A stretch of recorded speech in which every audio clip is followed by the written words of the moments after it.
All right, hello and welcome to Monsters and Madness. This is our 22nd session here with Bastion's Watch, here setting up Hope's Bastion. And before we get into a full recap here, my name is Josh Croker. I'm the game master for this game here. But we do use music from a couple different places. First place is filmmusic.io. They've got a bunch of great music over there. Any songs that we play that are from filmmusic.io are going to have information down in the panels with links to where you can license music yourself or just check out the tracks. You can just listen to them there. Highly recommend, great stuff. And then we also use official music from Critical Role. They have allowed live play streamers to use Welcome to Wild Mountain, Welcome to Tal'Dorei, so we use those. Great music. Also information down in the panels for those where you can check out the albums and purchase them for yourself. Highly recommend all around. However, getting back to our session today, it's been a bit of a journey for Bastion's Watch, starting off now about a couple months prior.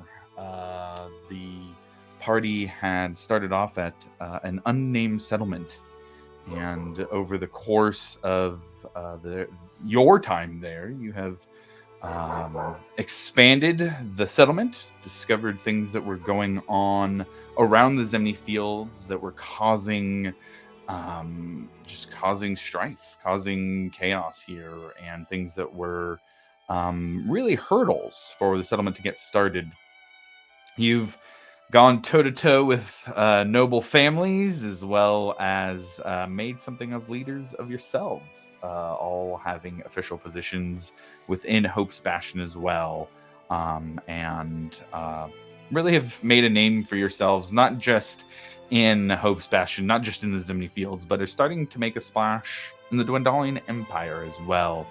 And after a meeting with the Cerberus Assembly to kind of approve of and set everything on track to where it should be, making sure that Hope's Bastion was doing everything it needed to be doing to be a successful city in the Dwendalian Empire.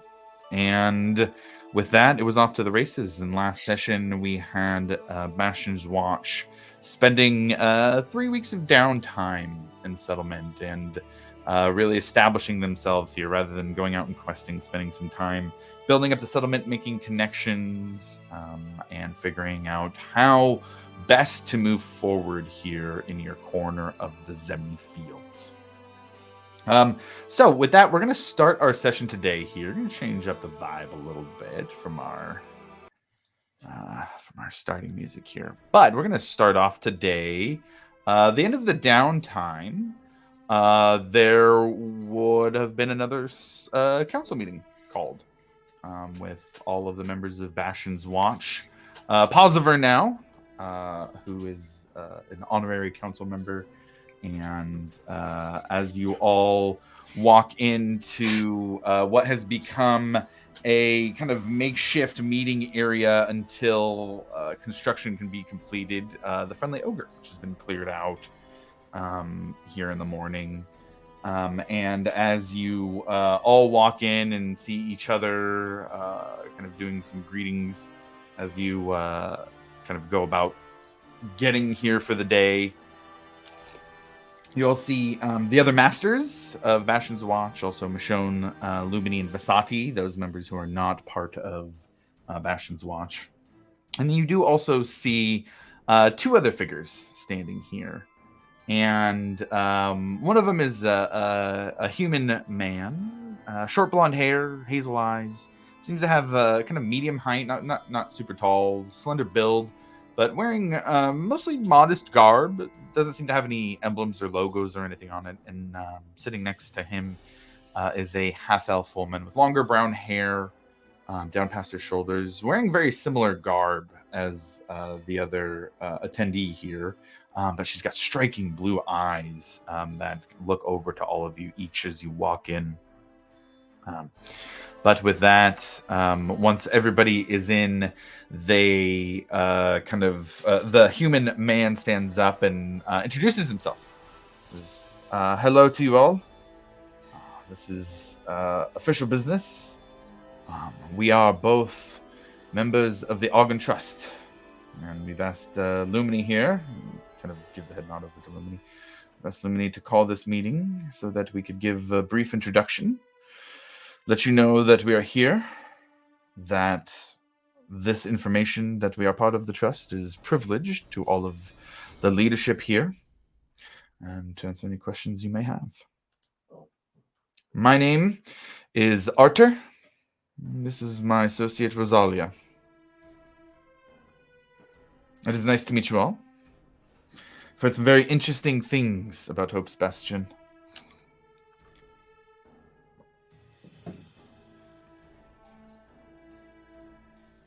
It's nice to meet you. I'm Milo. The Starosta. So it would seem, yes.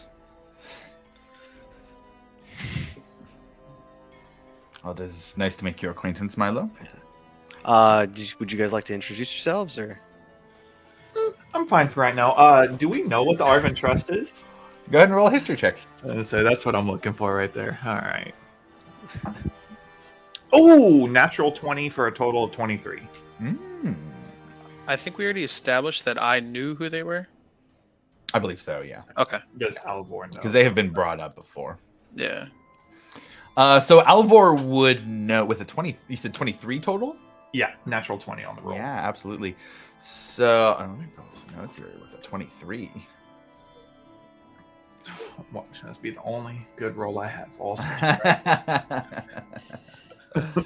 So the Argon Trust, you would know, is essentially the CIA of the Dwendalian Empire. They are a spy network that operates on behalf of the Empire. Essentially, they operate not quite as a counter to the Cobalt Soul, but they often find themselves at odds with the Cobalt Soul. Both groups who kind of have very subterfuge-based ways of going about things, dealing with information and how that might get passed out, those types of things. You would know overall that they are publicly not very well acknowledged. The fact that somebody came into this room and told you, hey, we're part of the Argon Trust, that's something that you've never heard. With the 23, you've never heard of somebody going in and kind of introducing themselves and such. You would assume that it is because of your station here. But that is kind of the breakdown. They also, 23 is pretty good. They also kind of act as a check to the Volstruckers, with the Volstruckers acting as a check to them. They might work with the Cerberus Assembly, but they certainly don't answer to the Cerberus Assembly. But it would there are absolutely times where they do work together. Yeah, I'd say that's kind of everything you know about them. They are man. I don't want to say shady. I don't want to throw in my own opinions there, but they are a very secretive spy network. Perfect. All right.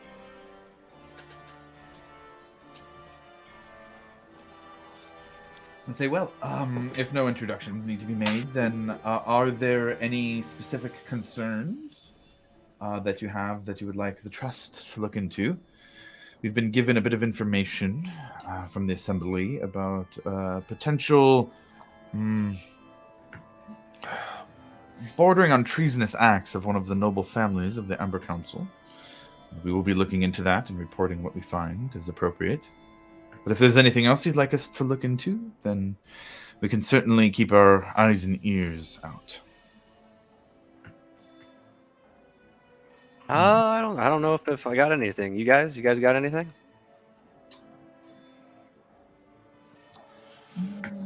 I'm gonna speak up.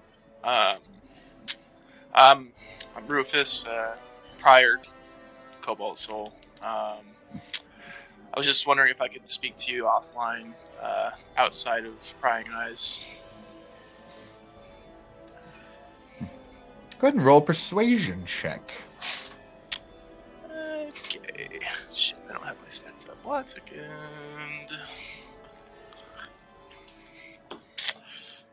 Oof. It's gonna be 8. 8.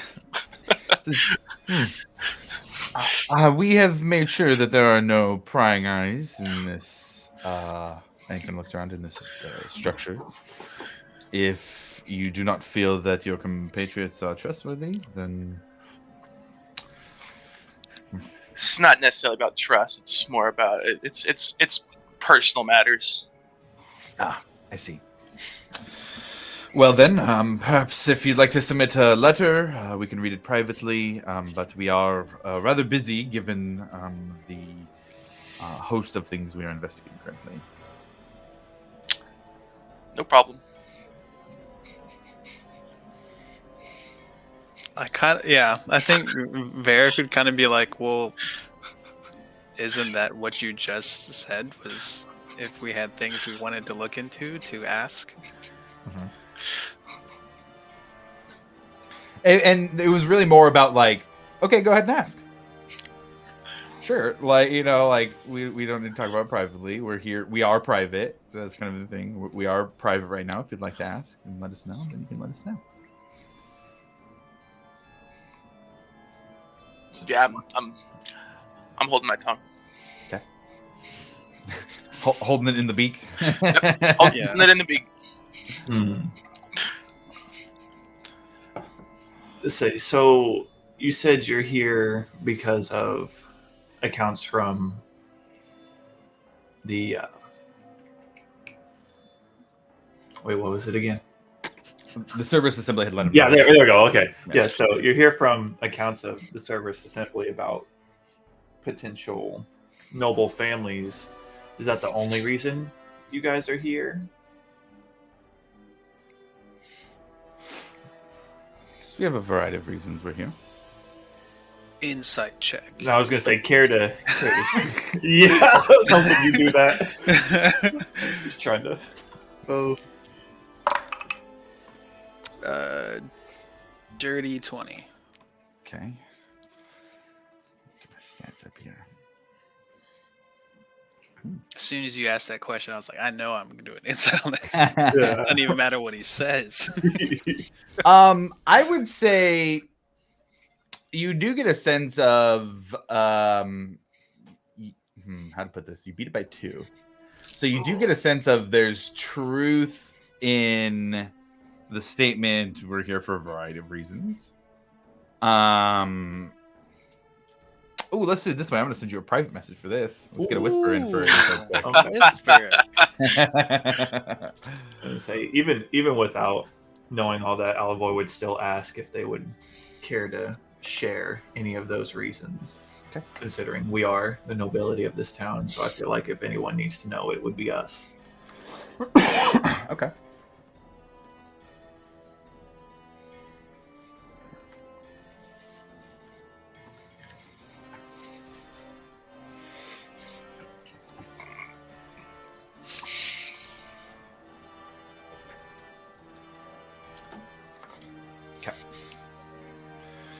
So, you'd say, well, there, beyond the reports of what the noble family is doing, there are reports of extensive myriad activity in the Zemi fields, and unfortunately, Erosa, despite its reputation over the last 10 years, seems to have fallen prey to its own past. And as members of the Empire that seek to keep the order and law that the Myriad upends, that will be a major focus of ours.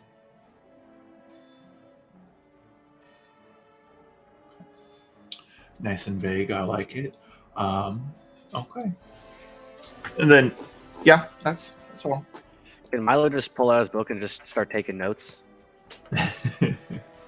Just proceedings. Yeah, absolutely, 100%. Yeah. Do you take the notes, or is it something that is scribed for you? How's that work out? I don't think it just hovers there and does it by itself. So I gotta. Actually, he's gonna like pop a squat, take a sit down, like right there, and just start taking notes like a fourth grader. Okay, got it.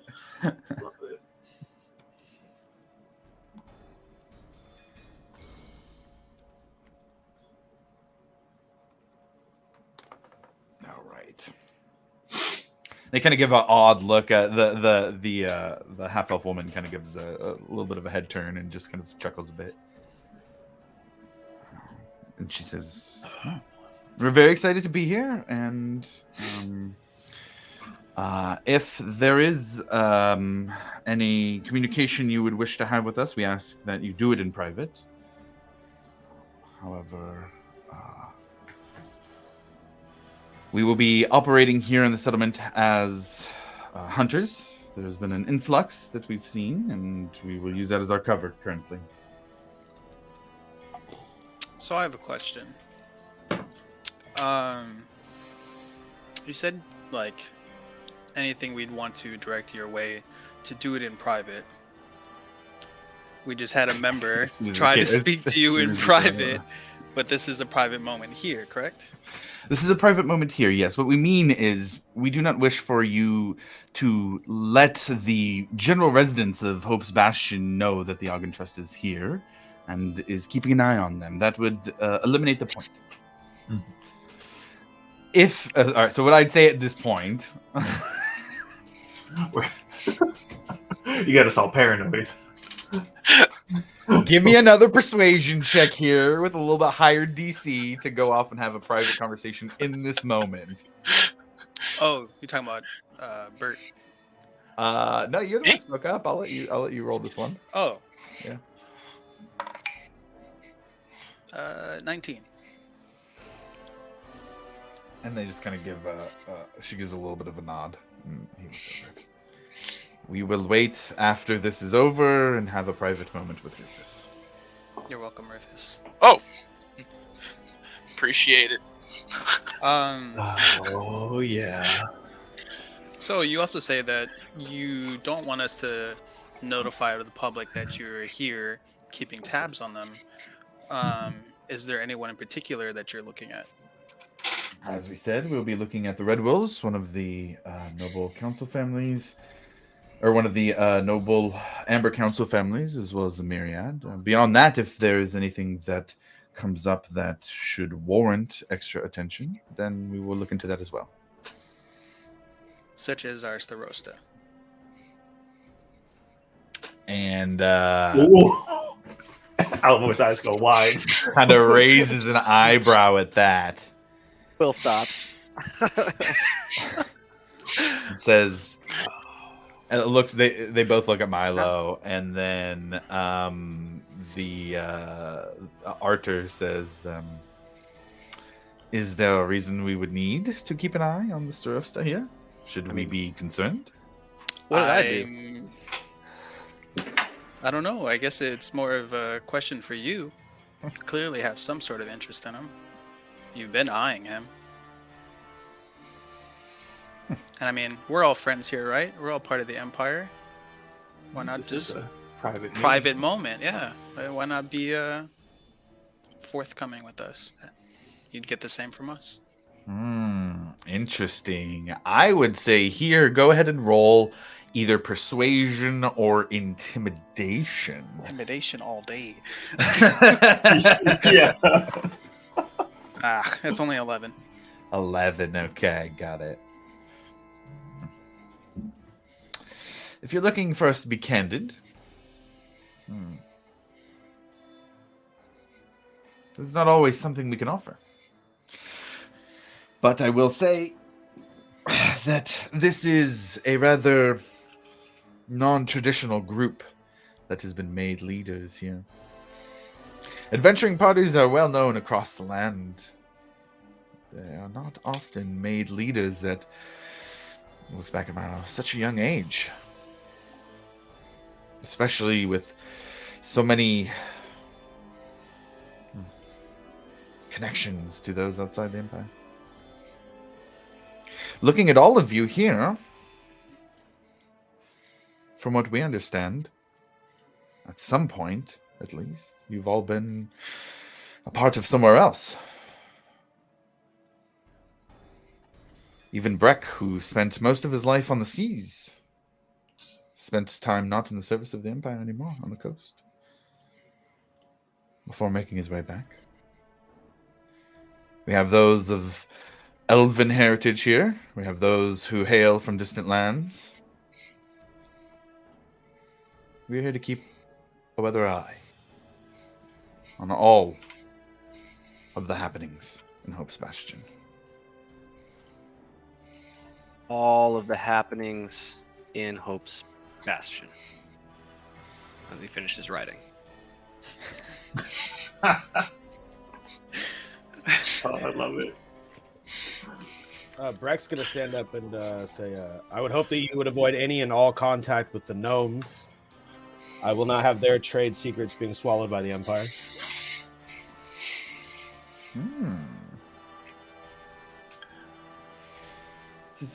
We do not seek to upend any business dealings.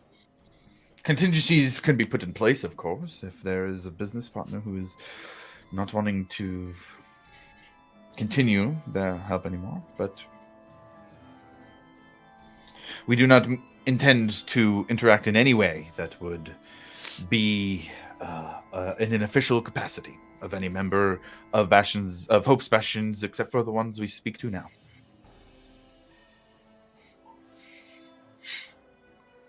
Impossiver's here, isn't he? Oh shit, yeah, he is. Oh.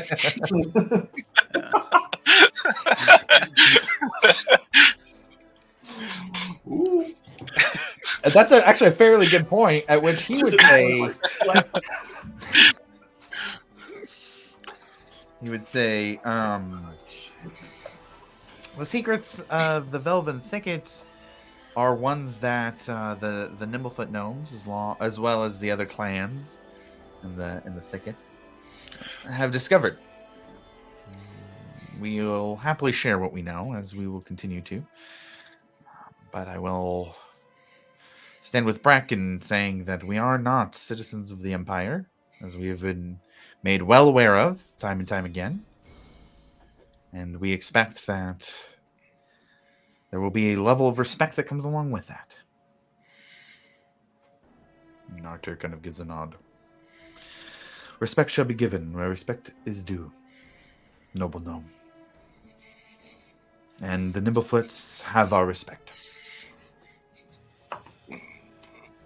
Can I do an insight check on that? Sure. Let's see if he's telling the truth there. Insight checks for days right now. That's 24. Let's go.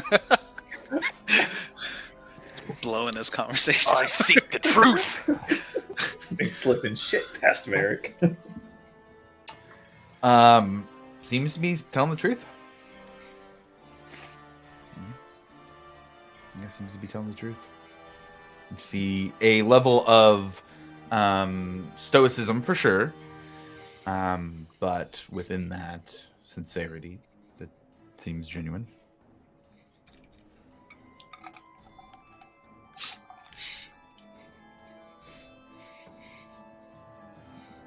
As you said, we're all here in the Empire on the same team. We look forward to working with you all. Likewise. Yeah. You know, maybe we'll see each other at the Friendly Ogre. Hopefully so. And as I get back up, I'd like to shake both of their hands. Do that. They reach out for friendly, courteous handshakes.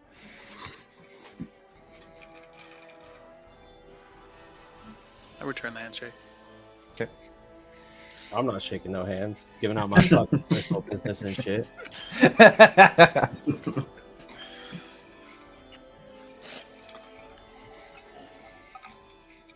Okay. Well, then with that, they head out of the friendly ogre. Oh, actually, no, they don't. They stand inside waiting for everybody else to leave except for Rufus. So I'm assuming with everybody's gone. Yeah. Well, unless anybody was trying to stay for a second, but they have taken the point that it's a conversation here with Rufus. So I just really simple question. Like I said, prior Cobalt Soul. I'm looking for a friend of mine. Her name is Sheen and Fari. I was just wondering if you've heard the name before.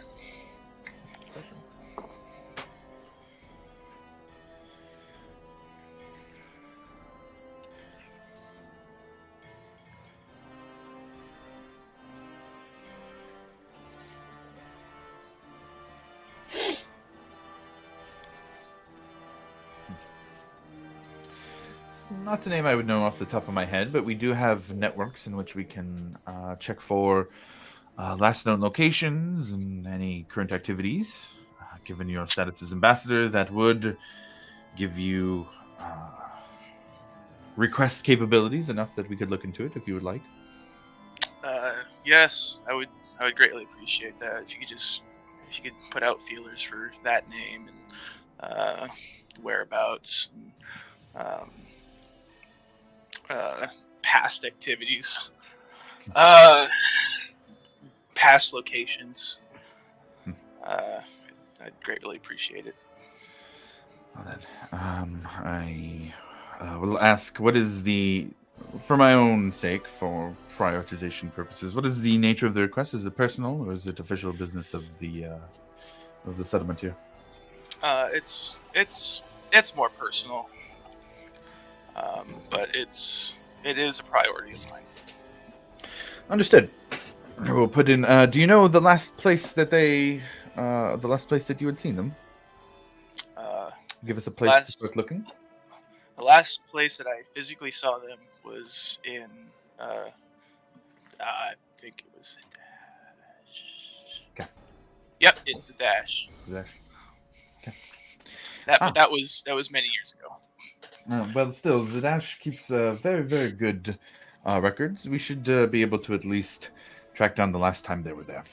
I don't know if it'll help you, but she, to my knowledge, is an expositor for the Cobalt Soul. Interesting. That may complicate things. On that point, I do have to ask, you don't hear of many prior members of the Cobalt Soul. What led to your expulsion from the order? It was an expulsion, but I left on my own accord, and the reason being did involve her. Even more rare to leave on your own. Very interesting. Well, Rufus, formerly of the Cobalt Soul, we'll see what we can find. Thank you very much. I'm just gonna kind of give a slight bow and fuck off. Okay, got it. Now they head out off to looks like the outside of the settlement, where they have a couple tents set up with some other hunters who have made their way into the settlement at this point. So with that, change the vibe a little bit here. I would like to open it up to the group here. You now are kind of done. We got our downtime in, but there might be some things you want to wrap up or button up from that 3 weeks of downtime. But you stand in Hope's Bastion here outside the Friendly Ogre after this council meeting. What would you all like to do currently?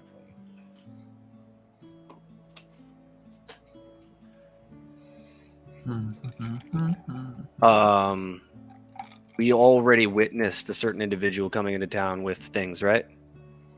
A certain few individuals coming in. Yeah, I'd like to go and visit that guy. Okay, got it. You head over to Michonne's, to the Mercantile. You know that he was staying with them at the request of Michonne and Serenity. Seems like they were old friends. But that being said, you're able to go to the Mercantile and you see one of the Pumats doesn't look like Pumat Prime. You've learned since that Pumat has some lacrims that are copies of himself. And while Pumat Prime wears a nice vest, some goggles, usually a little bit different garb, the others usually wear similar outfits to themselves. And you see one of them in there talking to Michonne. Look, man, I'm just trying to get there. I don't need to arrange it that way. He's like, no. If you move the shelves this way, the biggest selling items right here at Eyeline, that's going to be best. And turns, oh, Milo, good to see ya. Hey, I was wondering if I could. My shop, dude. I'm supposed to greet the fucking people, man. This guy. Hey, Michonne, how you doing? Yeah, man, how you doing? Any new things in Michonne? Any, you know, things that I was talking about before. Yeah, man, my friend Pumat brought me a bunch of stuff here. Which thing were you talking about specifically? I'd like to take a look at your guys' spells. Spells, man. Pumat goes, oh, You got anything new? Got a big list here, and pulls out some scrolls and shows you the selection of scrolls that you are aware of as available. And Pumat, I figured you might be the perfect person to ask about this, but do you have any books or tips on the process that goes into enchanting? Oh, well, that's a big topic. Needed a few of us to get everything down. Well, you seem well versed now, so. Well, I'm all together. If you take all 5 of us, we're well versed, but on our own, not so much. But let's see here. I think, if I remember correctly, Pumat Prime brought a few books. I think we have something on enchanting. We could certainly see if we can make a copy of it while we're here, or find something that will work for what you need. I'd greatly appreciate it, for sure. And then if he's actually showing me that list of spells, I know exactly what I want. What would you like to take? I'm going to take the Alarm, Absorb Elements, Witch Bolt, and Arcane Lock. Okay, got it. Then you purchase your scrolls. Well, here you go. Don't hurt yourself. What's the fun in that? Hey, I appreciate it, Pumat. We're going to have to talk about the whole multiple use and how you went about doing that later, but I feel like that's a little bit outside of my range at the moment. Well, Pumat Prime might have a little bit better info than me. I didn't do it, he did, but yeah, That's you true. know, the more the merrier. Certainly seems that way. Hey, Michonne, if you get any of those things that I was talking about earlier, you let me know, yeah? Yeah, man, I'm on it. And he just looks annoyed.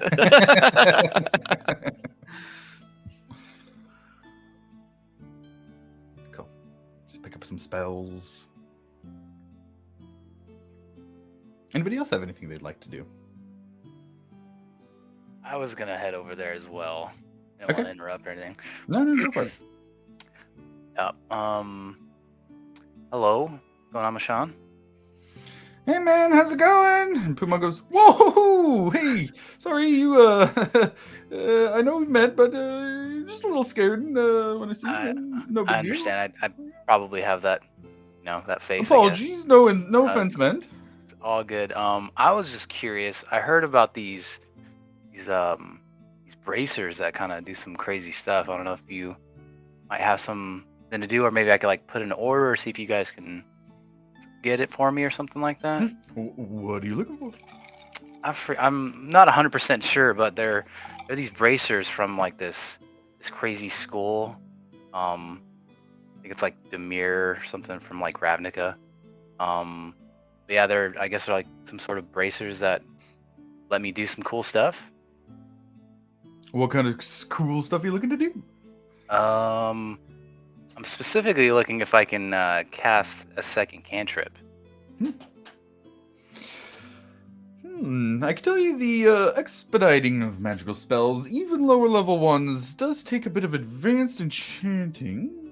Right. We could certainly start an order for something like that. Yeah, for sure. Might be a little bit pricey. Yeah. Do you need me to do like an initial hold or something like that, like a little half now, half later type thing, or? Well, given your official status here in Hope's Bastion and with the Empire, as long as I had some signed paperwork saying you intended to buy it, I could get started on them. But Yeah, for sure.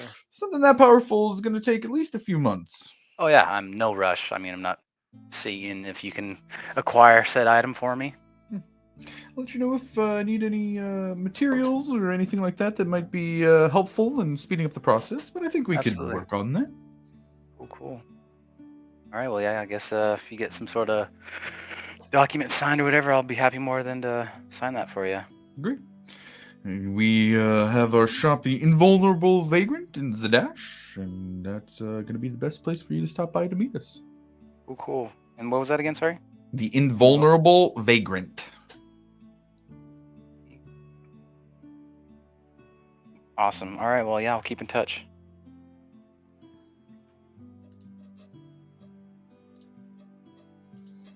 Okay.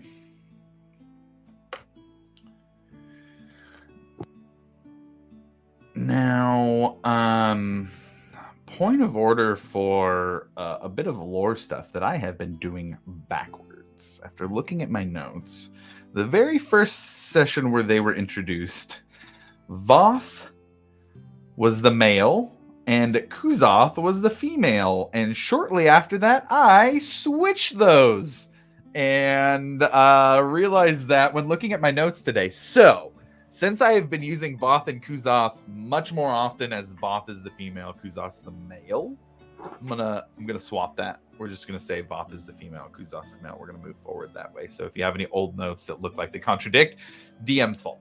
I sure do have those notes.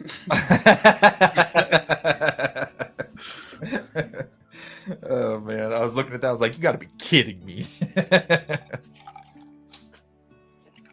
But that being said, Voth and Kuzoth would reach out to Bastion's Watch and say they have a bit more information about Valdric Svazur, and anybody who would like that information can attend.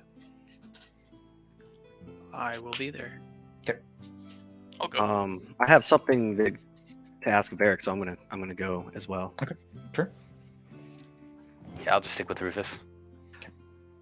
Also, the spells that I bought are on scrolls, correct, or are they in books? They are scrolls. They are scrolls. Can I also retroactively pick up at least one first level papers and inks? Yeah, for sure. 25 gold worth. Totally. Appreciate it. And how about Brecker Alivor? Going to the Cobalt Soul meeting or no? Yeah, I will go. Who's all going to the Cobalt Soul meeting? So far, everybody. Yeah. Voth and Well, Kuzoth called it. All right, yeah. Okay, got it. Yep. So all of you are gathered into the Cobalt Soul tents as Voth and Kuzoth kind of bring you in, and they don't have a table to sit at, but they have set out pillows that everybody can sit on the ground. A couple of you who are not monk-minded are kind of a little uncomfortable sitting on this pillow this way, but those of you who are more dexterous, a lot easier. Rufus, you're right at home, nice and comfortable. Not even just comfortable, but absolutely used to this whole rigmarole of meeting with monks. But Kuzoth, who hasn't been around the settlement quite as much, Kuzoth, the male expositor, he has a little bit of a haircut since last time you see him. His half-elf ears are poking out a little bit more, but he still has that sharp widow's peak, and says, made a trip down south and found a bit of information about that information, the door that you had brought up. Varric, I believe you had seen something odd while traveling the Zemni Fields. Yes. We did find an account. It was of somebody who had a similar experience. They went in with a group of people, and left.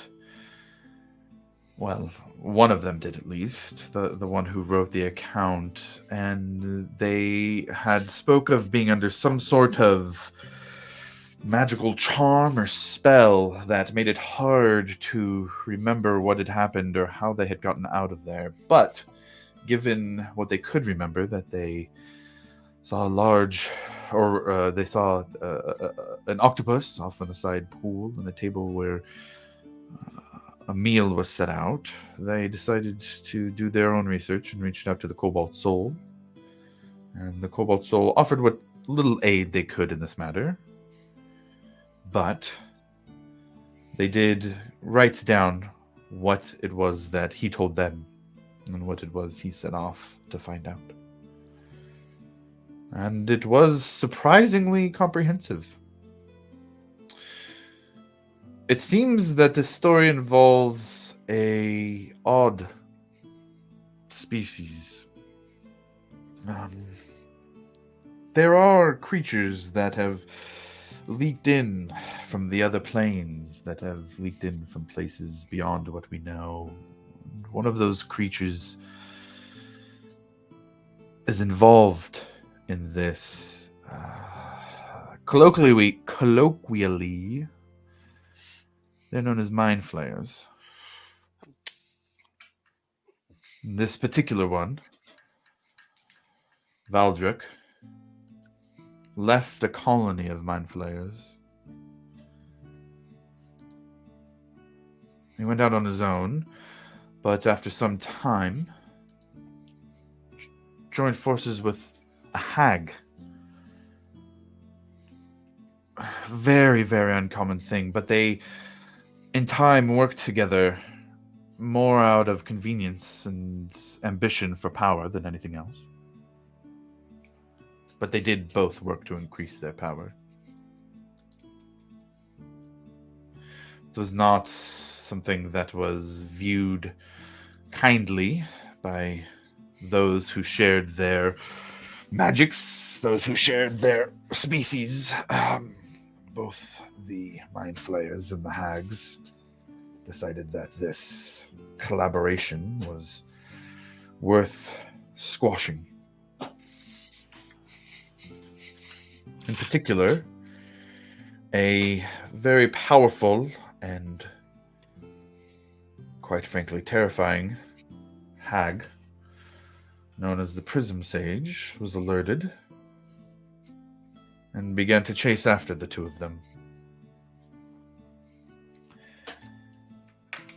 They made their way to a corner of the Feywilds, hoping to keep away from this Prism Sage. In some way, they are there to absorb power, to turn this octopus back into its original form, assuming that the telepathic powers it had, the telepathic powers that you described, that this mind flayer was turned into this. It could be that the Prism Sage caught up with them. It could be that the Prism Sage caught up with just the flayer and not the hag. Either way, reports of mostly bandits and mercenaries being lured into this pocket of the Feywild.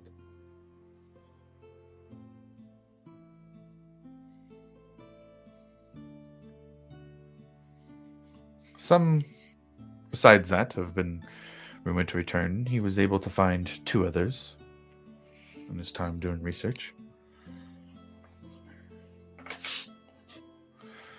But that is the information we have. It seems that something was trying to lure you in so that they could feed off of whatever essence you had. I'm gonna be honest, Varric, I thought you were gonna be more important. Like this was specific to you and not just everybody down the street.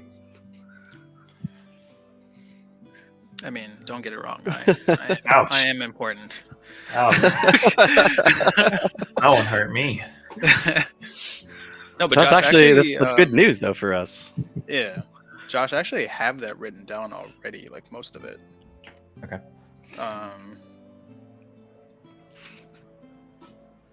Was it them that told me that before? Do you remember? I pretty much have all of that except the name Valdric. Valdric Svazzer. Oh, well, yeah, then I have everything then. It's just his first name. I feel like we remember the name too. Like we had Yeah, Spazzer. I remember. Spazzer's hearing No, you got the about name it for before. sure. Yeah. Yeah, you got the name for sure. Because I wrote down Um, Illithid colony, Svazzer defected to work with the hag, ran away to Feywild, Dust Hag, named Prism Sage, and then Sirios Mountains. Sure. So part of this is that there was somebody who went in, who came back out with a group.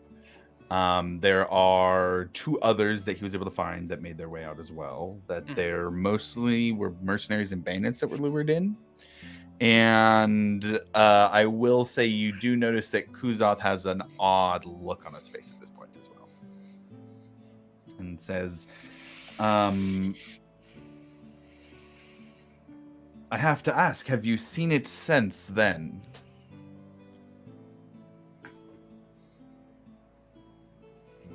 Since I went Since you inside. reported it, yeah, or since you reported it to them. I believe so. Maybe like once or twice. Didn't we see it on the way back or to Pride's Call, Very? Yeah, I was before I told them though. Oh, I okay. will thought say, you yeah, told I us will before say that. specifically, you did see it after returning from the Ice Troll and Nortak fight. I was gonna say, yeah, we saw it pretty recently within the past 2-3 sessions. Mm-hmm. I will ask right now, though, what is Ekamos kind of? How is Oh, boy. Ekamos vibing here in this moment? Very reserved. Okay. And just there for Rufus, I guess. Okay. But still nervous at the same time. Okay, got it. Do I get the sense, like you said, there's a weird look on Kuzoth's face. Do I get the sense that he's seen the door himself? Ooh, go ahead and roll an insight check. So many insight checks. 22. 22. Okay, got it. I would say with a 22, not particularly. Okay. Not particularly. With the 22, though, I will send you a private message, though.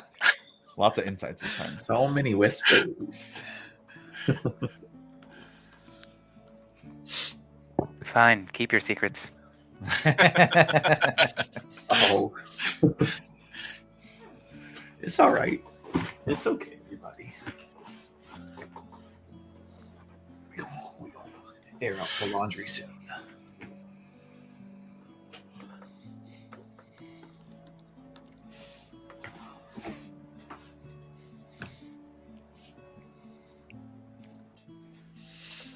Do we happen to know any ways that we might be able to defend against this doorway?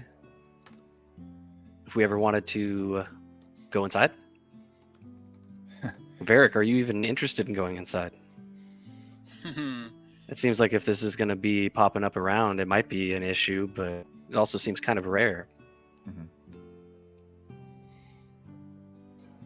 I mean, You got a point. Last time you went in, you were alone. You yeah, said you almost got fucked. almost. You think it's even capable if all of us are there? I would say I feel like we have more important things to handle first, though. Certainly. I could definitely Because agree it with that. says, because it says from all of the eyewitness reports we had, it actually took entering in. There seemed to be a bit of a draw to it, a curiosity.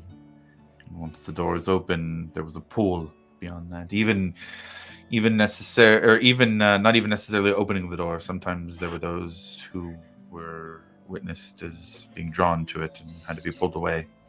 There were only, besides the one who was actually doing the research, there were only 2 others who had left from this little pocket dimension, this corner of the Feywilds, if that's what it is. But there Could were they- others who had seen it but did not go in. Could they attribute that to anything that they were either doing or holding or wearing? May I Maybe ask, some sort of factor that helped them get away. may I ask who this person was? What were That's a good they? one too. So I'd say both of you roll a persuasion check here at this point. Both for different things. Gross. Hope you roll high. Gross. 22. 22. Okay. Says, it would be betraying the trust of those who decided to share information with the Cobalt Soul to give away the name.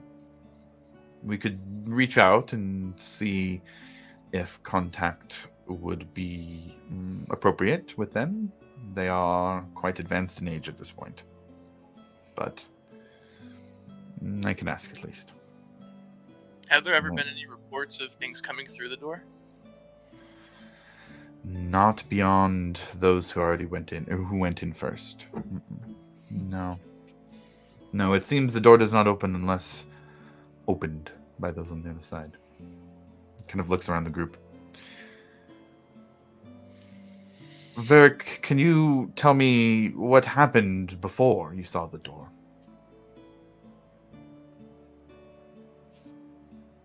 If I remember the account correctly, you were at the Nimblefoot clan after having fought the demon that was creating zombies. Was there anything you can remember from that night?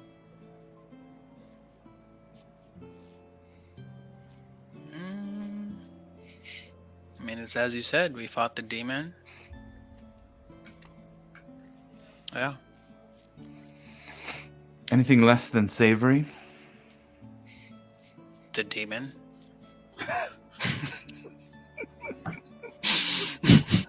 Oh my god. I mean, you can't argue with that. He's right. Technically. Demons are pretty nasty. You know, there are... So- there is a Good theory. one, Varric. Were there patterns? Given that most of them were mercenaries and bandits, all who had gone into the door or who had seen it had very recently killed. And not just killed, but killed one who could not fight back. I mean, I did fuck that demon up.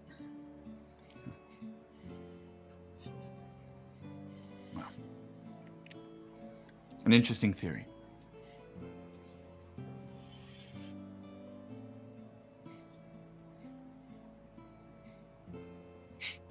Well, thank you for your time. Write that down. It says,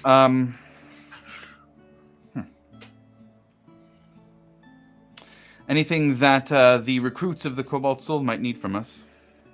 He looks to Milo and Varric. I got that 22 on what that dude might have been wearing, or insights on defenses against the magic that they were talking about. Did you already cover that and I missed it? Sorry, I thought... I thought I was doing rolling a persuasion to ask about what the individual who went in, if he had anything on him or any kind of defenses that might. I see. Gotcha. Sorry, the answer, the theory of why Sorry, my they were bad. put in was addressing that. In terms of like specifically what he's wearing, no, Yeah. they didn't find any specific items or anything like that. So I couldn't figure out why he just Um, made it out. Why he made it out. I see. I got. Yeah, I if he thought was you wearing were like more about, any, the or he reason did for something going in. specific. I Yeah. gotcha. Okay, that's a little bit different. What helped him escape? He was able to withstand the spell casting of those that were in there. He was able to break his mind free from whatever charm they had cast over him. Did they say anything about what sort of charm it was? It's could be very helpful in defending against it. Something to do with the food itself. It seemed that there was a draw into this pocket dimension, but once inside, if you actually participate, if you join in, then it's possible for the magic to overtake you. Interesting.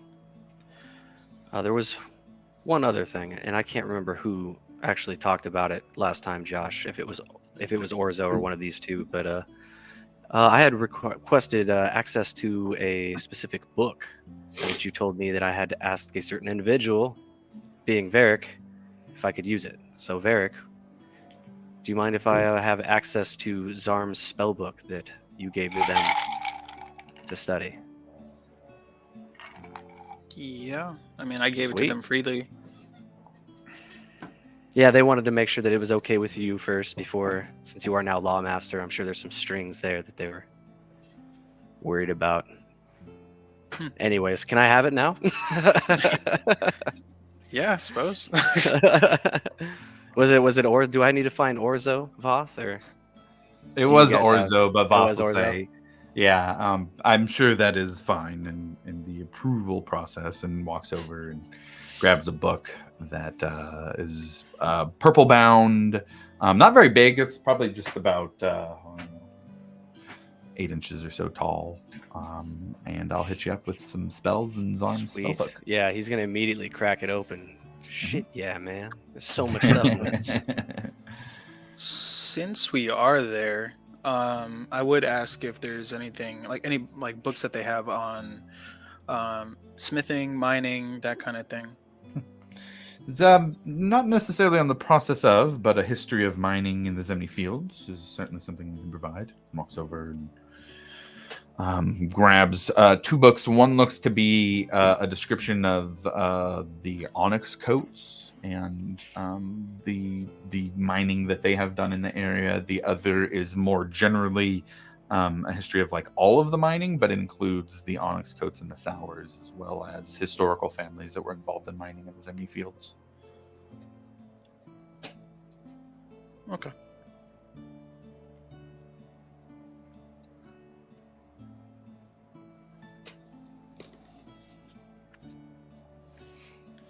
That is all I had.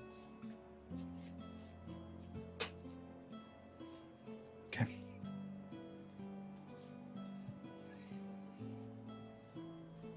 With that, then, if there's nothing else in the Cobalt Soul meeting, then I guess you're in their tent, so you guys would have to leave. They're not waiting. They're not the ones waiting.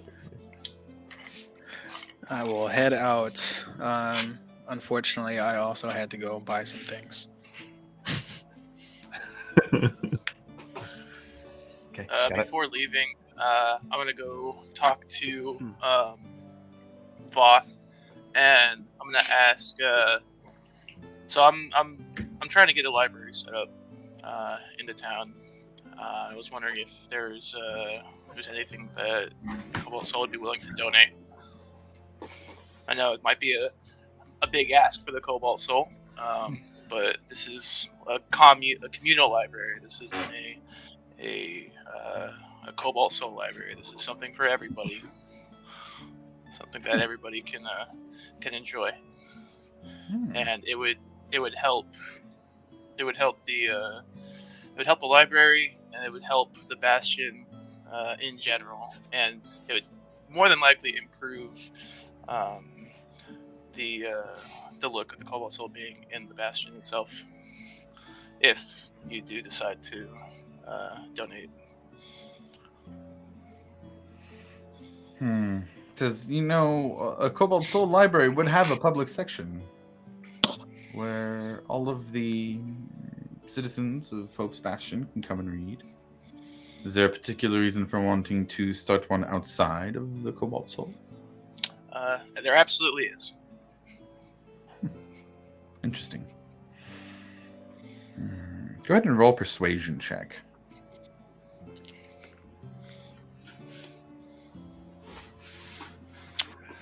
That is a 17. 17. Okay. Well, for now, the Cobalt Soul does not have their own library set up, and so I do not think it would be stepping on any toes to contribute to one that the citizens can use. After all, educating the Zemni fields and helping lift them out of their position and bring more civilization out into the cold, barren areas of this land. My We can thoughts help a bit. exactly. We can help a bit. I appreciate it. Well, the library is going to be kind of north of the well, right? It was north of the well. Yeah, that's where you're saying. So once everything gets set up there, you can feel free to bring anything over, and I'd really appreciate it. And I'm sure the people will appreciate it as well. Very interesting to have the same goals as the Cobalt Soul without wanting to partake in its order. Well, like I said, I got my own things. There you do. We will help where we can. If you ever change your mind, then there's a lot more we can help with. Thanks a lot. And I'm gonna do an about face and leave. I will say, let's see here. And you got a 17. Go ahead and roll a d6 for me. Oh, okay. That's a 1. Oh no.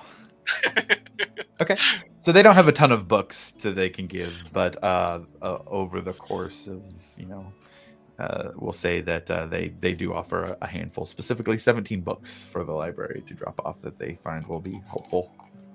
Perfect. Rough roll on that one. That's all right. It's something. I wasn't expecting a lot. Cool. Ekamos, as you walk out, you see the quest board again. You see the missing poster again. You do see that now, alongside the missing poster of the familiar face that you know, there are 2 others now. You feel a bit relieved for a moment. You feel a bit guilty for feeling relieved that 2 other people died.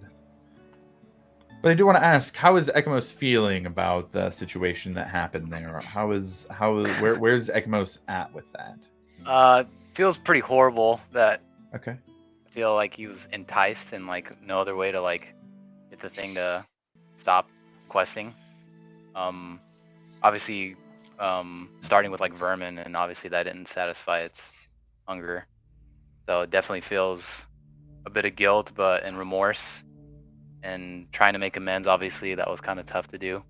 So yeah, just in a I wouldn't say bad spot, but just definitely like low. Okay. Sure, Is yeah. feeling remorse and guilt, though. Yeah. Okay. If that's how Ekamos is feeling, then what I'll say is your alignment can stay neutral for now. Oh.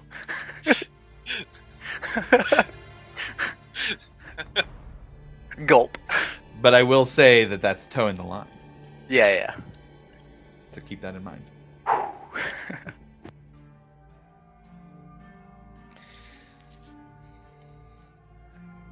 You take a look at the quest board. See the 2 faces. Looks like a hunter and a laborer. Nothing particular about them stands out. But they almost just kind of fade away and you just see his face again. You just stand there for a moment looking at it. But as you do, you hear the whisper inside your ear. He was weak. He was not using what was his. We can use it to shape this place, to shape this world. Bring me more blood. I don't know if I can do that anymore. And you look at the poster again, and the face on the poster is her face. Oh. And she doesn't say anything else.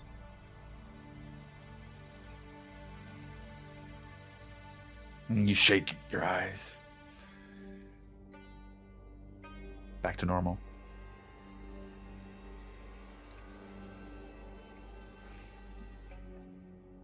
I need to go talk to like a cleric or something.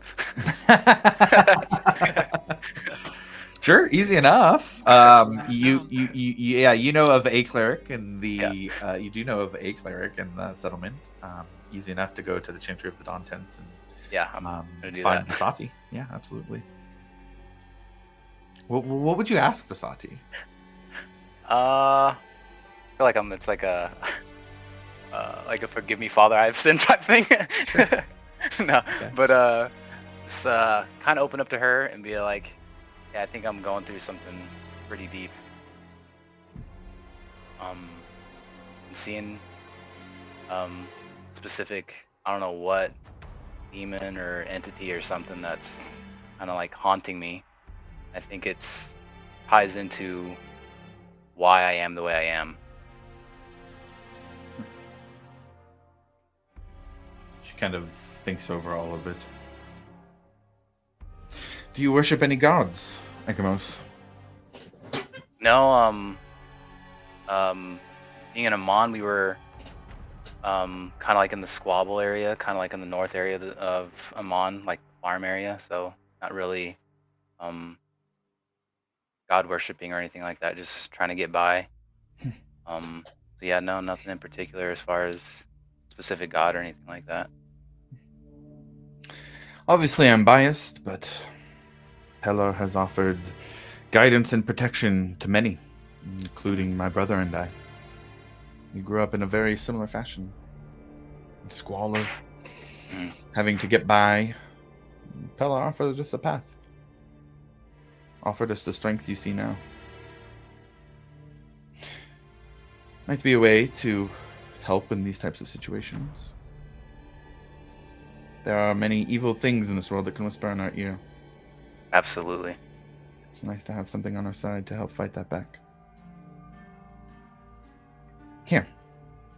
And she reaches in, she's kind of got some long sleeves, she kind of reaches in, it's almost like this weird like pocket inside the sleeve situation, and pulls out just it's not even attached to a chain, just a little kind of symbol to Pelor. And hands it over. Whether you use it or not, maybe this will help guide your path. Thank you, Visante. I appreciate that. Is there anything you can help with these visions that I'm having, or this thing that's trying to get into my head? I don't know that I have that extensive of abilities yet. I would perhaps maybe ask your monk friend, maybe to help teach meditation.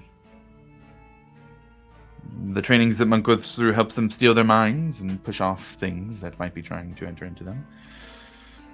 It might be a safe bet, something to focus on at least for now, and keep your mind from wandering to places it doesn't want to go.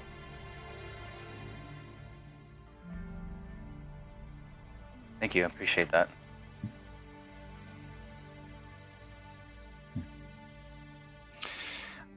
I will ask, what does this voice in your ear whisper for?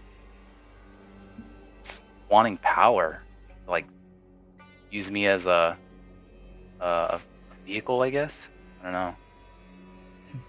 Like enticing me to do things to beat its power, along those lines.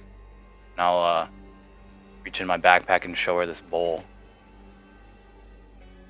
I've found this out in the Zemni Fields, and it was, calling to me, so of course I didn't know anything of it. And kind of described to her what it is. It's that bowl with that kind of carvings on it and stuff. Okay. She looks at it, and instantly you see her eyes change a bit. A look of concern. Did you find this bowl? Was this bowl something it asked you to find or to take? No, it just was there, and I checked it out after he had taken out that druid to rescue people. Do you know the name Vesh? It does sound familiar, yeah.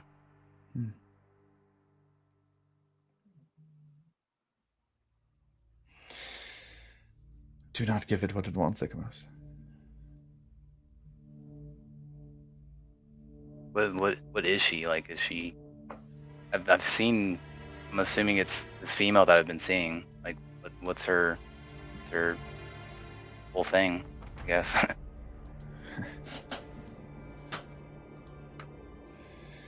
She kind of takes a moment. Says, "Give me a second." And you see her go back in kind of like this back room behind the altar area. And she comes back out with a book. And it's a book of different lesser idols across Exandria. And she opens it and starts reading through and says, Vesh, the bloody siren, often appears to her followers with long, dark hair, solid white eyes, covered in blood.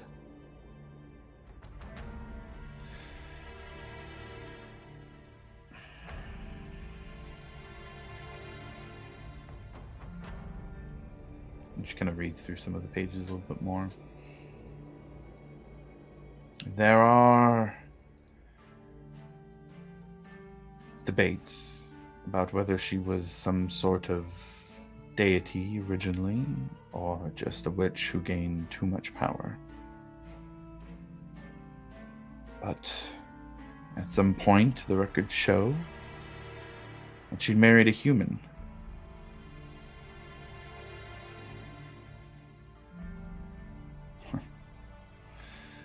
It is a bit of a grim story.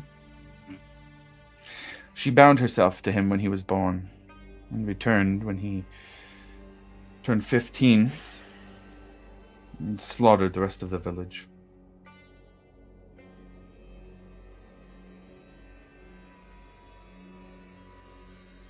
That was her earliest recorded appearance, but since then has shown up to many to offer power in exchange for servitude.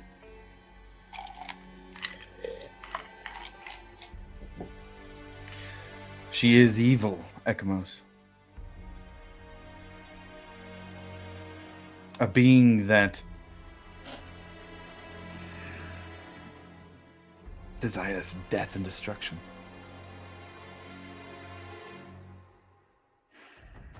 Ekamos, have you given in to anything that she has asked you?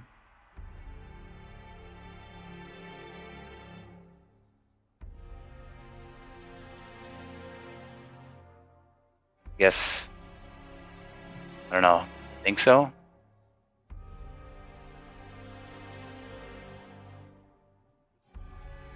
I tried to get it to stop, it just kept on enticing me. Would you permit me to speak to my god about this? About you? About guidance in this matter? Yeah, don't want to go down that, obviously. I want to try to get rid of this. She moves to the altar and grabs a few items. Begins setting them down around where you're at. She goes, please have a seat. Points to one of the pews. Kind of brings over and sits down at a table, kind of on the side of one of the pews, but the table is set up like kind of in the middle. Kind of this weird setup here, just kind of very makeshift, but wanting to do it very quickly. And you see her eyes kind of go gold and yellow. You can almost feel heat radiating off of her. Feels like the air has that kind of waviness that you see coming off roads in the heat.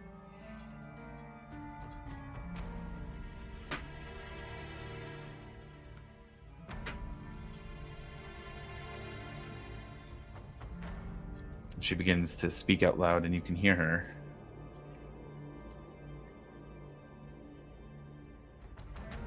She says, is Ekamos,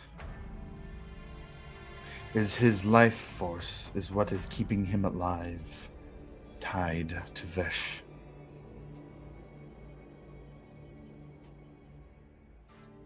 And you see a bit of a glow in her eyes.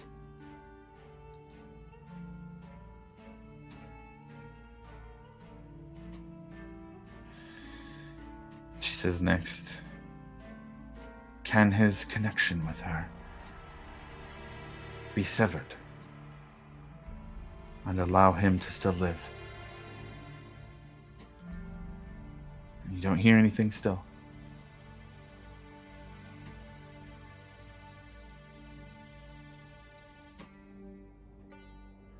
And she says finally after that,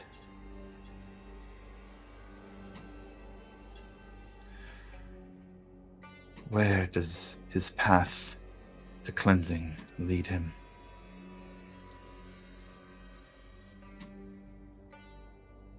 And you see the golden sheen of her eyes leave. And she looks at you. Ekamos, there's no question that whatever it is you have going on is quite odd. I stand here as a cleric looking at somebody who appears to me to be dead. There's everything, every urge in me.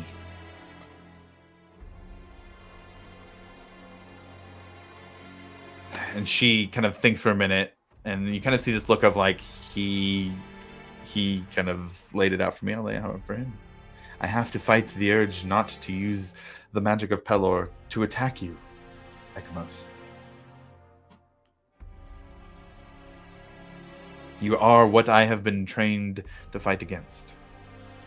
But what I fight against has no soul. Their mind is not their own. And yet you are here. And you are partially here because of a connection that has been made to her. I do not know how this connection was made or why. My answers from Pelor are very simple. It will be very difficult. But there is a method. You can break this, but anything that strengthens that bond will work against you in this matter.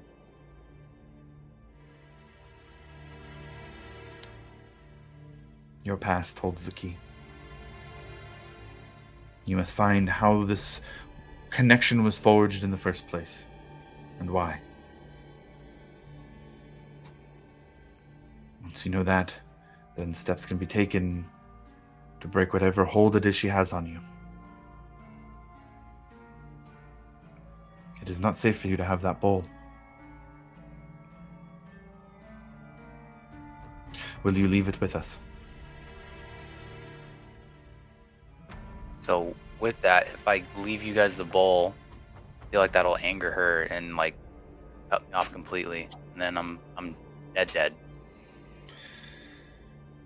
No. That's why I was wondering if I can. I don't know. No, you're right. You're right. Keep it for now, but be safe. Do not let her influence spread to others.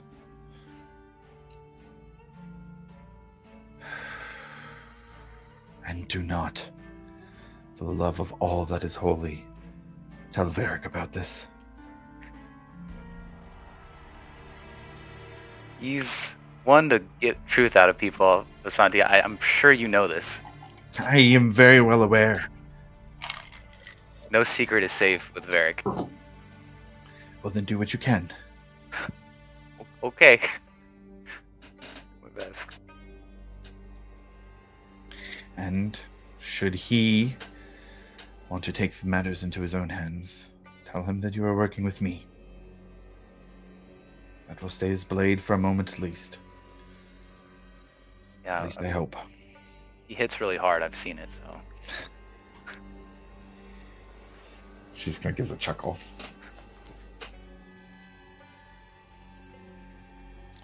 I will include you in my prayers, Ekamos, and pray that Pelor's light will guide you, being free of this curse. Thank you, Vasanti. I really appreciate it. Good luck. Thank you, and I'll kind of do like a bow and head out. Got it.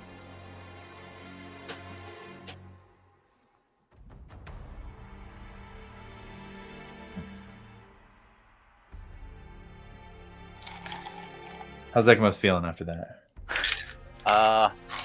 Feels a bit better. Not fully relieved because obviously he doesn't want to go down that path. Okay. But again, if he doesn't do as what Vesh is saying, then he feels like he's gonna no longer live. Yeah. Well, then, no alignment change still, especially after going to talk to a church member.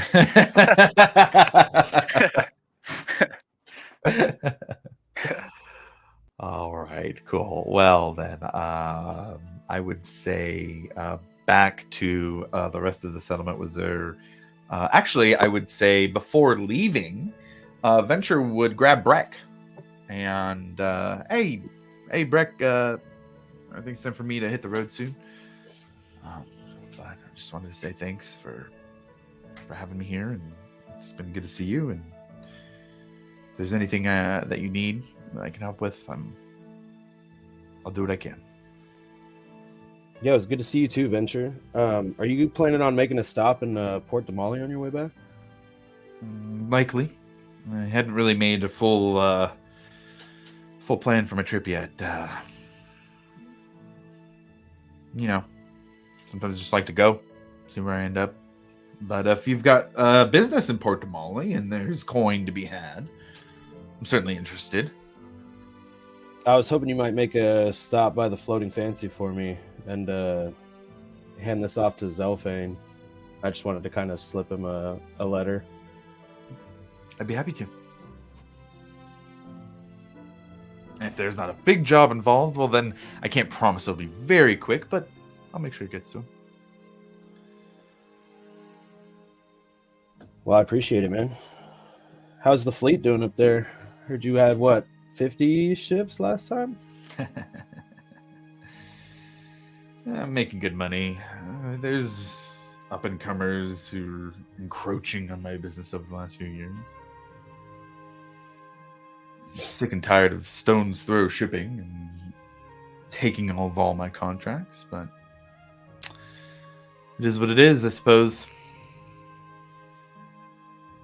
How are you, Breck? Shipping, huh? Yeah, stone's throw shipping. Yeah. Some fucking half-orc or something is making a name for themselves for trying to. Is that the trading company that the Alcantar is working for now, or? No, I don't believe so. From what I could tell, they didn't list it or didn't have anybody besides themselves sponsoring them.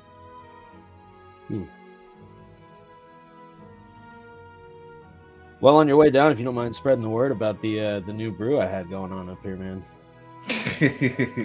It's hell yeah, man. This is good stuff. And you can see he's got like 3 wine skins that are kind of hanging. And I'll spread the word all you want, man. This is good. Look, I can, if you want, I can see if I can take some orders and send them your way. Oh man, that'd be awesome. You got a case or anything I could take as samples, or? I believe I have 1 cask right now, and it's probably only about half full. I've been really spreading the love. All right. I'll do what I can with what I got. I'll certainly, use it sparingly. But if you want to put like a scroll together with some information, some good like illustrations, nice fancy writing, that might help. Oh man, I can do my best on that. Branding goes a long way in the Dwendalian Empire, That's the truth. Well, it was good to see you, Venture. I appreciate you stopping by. You too. If I hear anything else about the Alcantar, I'll let you know. Thank you.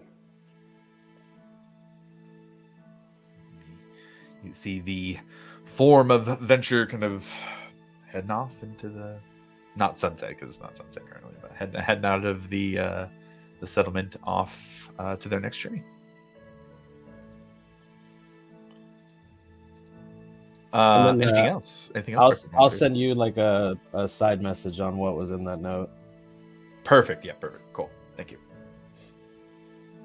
And if you wanted to have like a general design on what you want Adventures Brew, like if you wanted to come up with like a logo or something like that, like a flyer, if you had a general idea of what you wanted for that, just like, hey, this on this, this on this, I've got some graphic design programs. I could definitely pop that into and come up with something.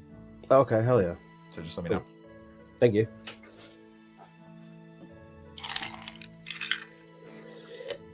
Hey, Varric. Can I use your help? Can you do that little trick you do real quick, so that I can learn this thing? This is the guidance conversation. Yeah. I just feel more confident when you're around. That's what it is. You just use me. But yes. Right.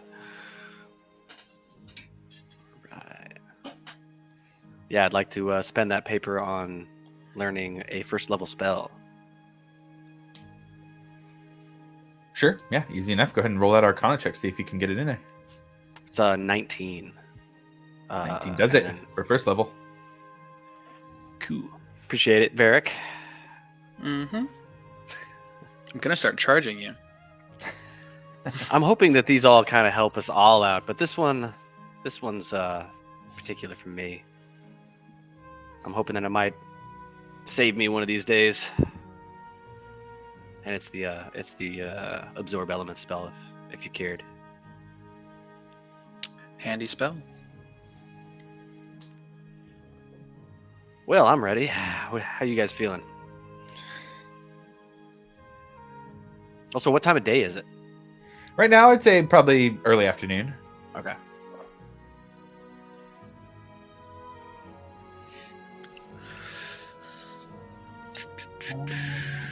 When do you guys feel like we would leave? Well, I would ask before discussions of leaving. What's Alivor doing today? How's Alivor handling the Pithmaster duties? What's going on over there? As far as Pithmaster, I can't. Without the Miracle Boys, I don't really know if there's much more. We've already got our list of things to do. I guess just generally, anything that Alivor is doing here. Yeah. He is very interested in our newcomers to the town, and I kind of want to keep an eye on our, what is it called? The Argon Trust? Augen. Yeah, can you spell that for me? Augen. Augen. Why does my A look like that? Jesus Christ. Yeah, I wanna kind of just keep an eye on them. Where are they going? What are they doing? Sure. It's kind of like, obviously I don't want to be seen just yet. Oh, sure. What I'd say is go ahead and, if you're trying to do it quietly without being seen, go ahead. This is going to be 2 rolls here. Let's do a general stealth check. Okay. And then we'll do either perception or investigation. Right. Your call on like following them around and figuring out what's going on. Okay, well, first the stealth came out to a 26. Very nice. You said perception or investigation? Uh-huh. All right, we'll go with perception. Perception is 14. Okay. So,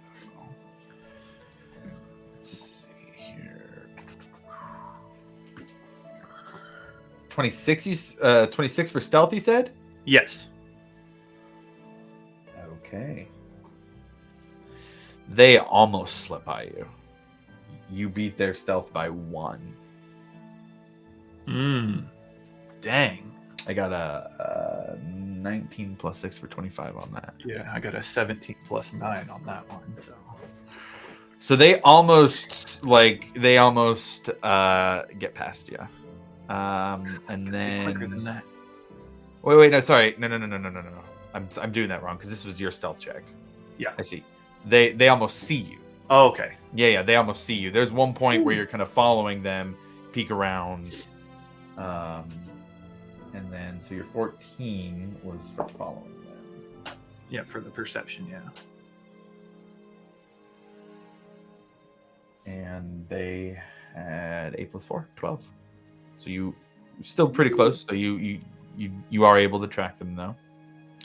And you see them first off, spend the first day getting settled in. You see them mostly in their tents, but they do head out of the settlement probably like the early afternoon when we're at right now. If you follow them out and then come back, they seem to head out. You see one of them pull out some kind of item and then use that item. It looks like maybe a spell of some sort goes off. It doesn't look like anything nefarious. Probably some type of communication spell of some sort. But you see them do that and then head back in. And then I would say you get a glimpse of them inside of their tent, and they seem to just be writing stuff. And you kind of give like a walking glance to the side. You see just mostly sitting writing. So currently not doing much. But with those rolls, I would say I'll shoot you some information if they do anything like, hey, you noticed this happen. Okay. You know what I mean? Yeah. But currently, was there anything specific that you were looking for that they were doing? Because right now in this first day, it's not a ton. Mainly just keeping an eye and seeing if they're talking to anyone, who they're talking to, trying to see like if they have targets they're trying to like scope out and whatnot. I see. Gotcha. After kind of writing in the, you catch them writing while they're in their tents. They do come back out. I would say the half elf woman does go out and start talking to people. Mostly laborers, but you do catch that she does go and talk to Norward. It's either I think Norward was the one who stayed. It was either Norward or Rodney, the one who had stayed in the settlement. It was Norward. Stuff. Yeah, Norward. Yeah.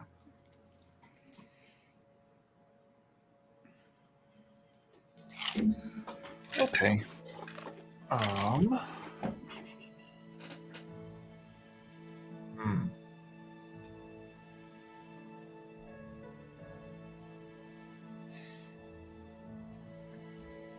And say other than that, they didn't like try and be sneaky and go into any specific locations or anything like that. Not beyond that. Okay. Mm-mm. All right, we'll just gonna hang on to that information for now. Okay, got it. Then just link back up. As you walk back into the settlement, you see on top of the blacksmith, just looking at you, a raven sitting there.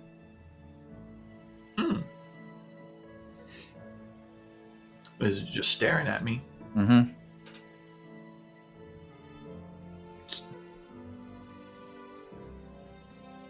Say, well, I'm gonna make my way towards I guess the blacksmith then, just seeing if the raven does anything if I get closer to it. It just stares at you. Oh. Sometimes you've seen them kind of fly off almost like it's a lead-in or something. It's just staring. Okay, I'm gonna go talk to the blacksmith, thinking that it's a sign I should go into the blacksmith then. Okay. You go into the blacksmith and hey Olivor. You see Bowen there. Hello, Bowen. Something you need today.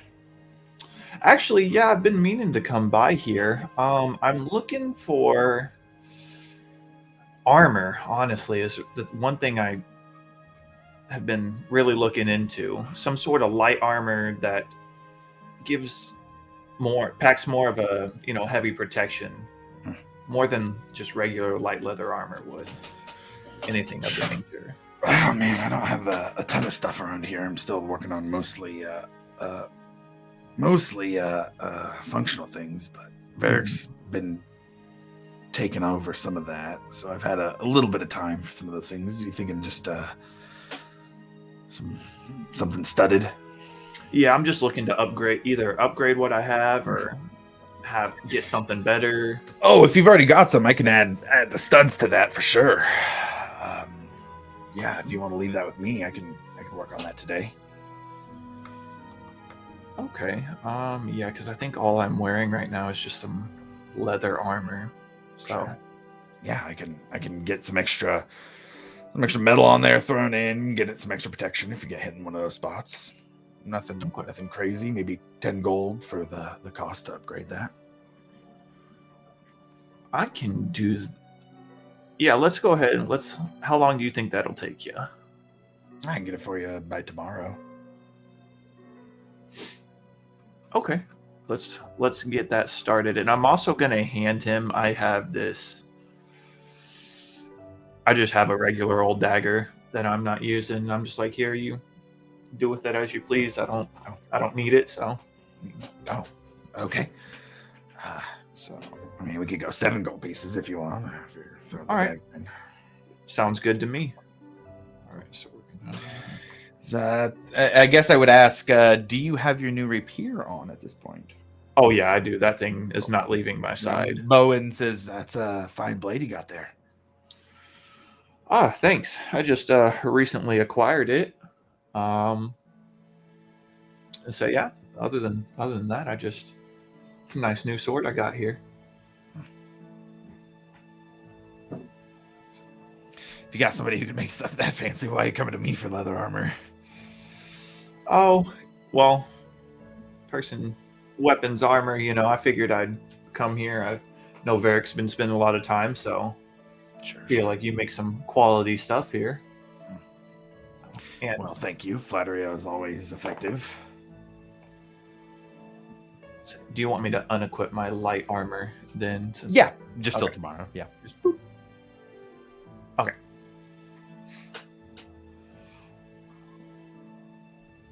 But yeah, I'm always looking to shop local as much as I can.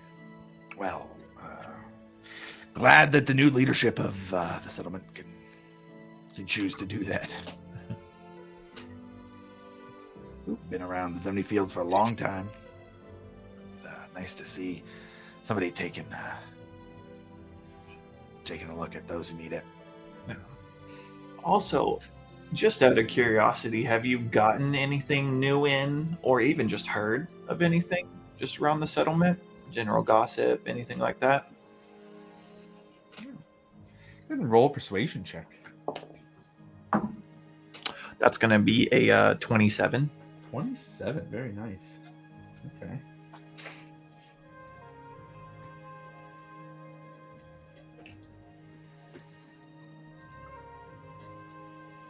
With a 27, he says, Actually, funny enough, you're not the only one who came looking for armor today. We had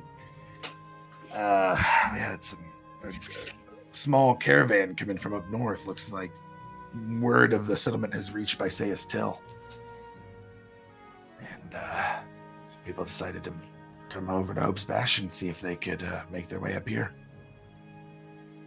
Lots of shopping locally, as it were. Yeah. You said this caravan was from Visayas Till? Yeah, up there. Mostly humans, but there were a couple elves with them as well. Where are these people still here? Do you know where they went? I don't know specifically. Might be able to find them around. They were setting up tents until we get all those cottages made. Perfect. Okay, and then as in a hurried rush, I'll be like, all right, thank you for your time. Goodbye. That's my armor. And then I rush out. yeah, absolutely. Go ahead and roll me investigation check to see if you can find them. Yeah. I also, as I'm leaving, I glance up. See, is the raven still up on top of the? Gone. Okay. You said investigation. Yes, sir. That's going to be 16. 16. Okay. You are able to. What I'll say is you are able to see like a wagon that looks like it, or a couple of wagons that came in recently over by some tents that are being set up. You with the 16, you don't see any elves currently as part of that group, but you do see humans that are setting up new stuff. Looks like that's probably what you're looking for. What? Oh yeah, we're gonna approach. We're gonna go up to them. Got it. You see, I would say that as you get closer, you do notice there is one human who has bigger armor on. It looks like plate armor. They seem to be giving orders about where to send things and what to do with those things. looks over at you as you're coming. Oh yes. Hello. Alivor, is it? Yes, sir. That's me. Sir, ma'am. Is it sir or ma'am? Sir. Sir. Oh, Yeah. oof. Bald-headed. Yeah, probably like 6'4", pretty big build, large greatsword at the side. Okay. Yes, that would be me. And I see you guys are new to the settlement, so I figured I'd come over here and hopefully the first to welcome you to Hope's Bastion. Oh, well, hello. We did just get here. We're just working on our tents. I heard you're the pithmaster here and are working on some cottages. We're Oh yes. excited to get into those when we can. Nice. Absolutely. Well, we're glad to have you. Out of curiosity, where y'all coming from? So, We made our way from Bysaeus Till. oh. Yeah,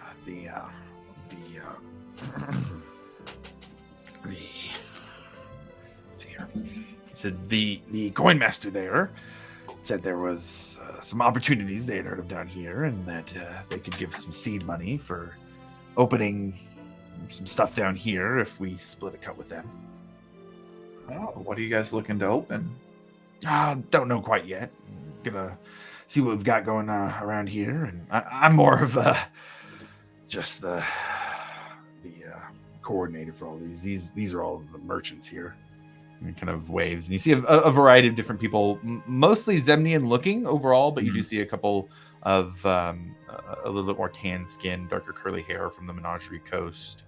And at that point, you see coming out of one of the tents, there are 2 elves with them as well, wearing very similar garb to the rest, very Empire-like clothing. It doesn't seem very ornate or traditional elvish clothing at all, but they are here as well. It is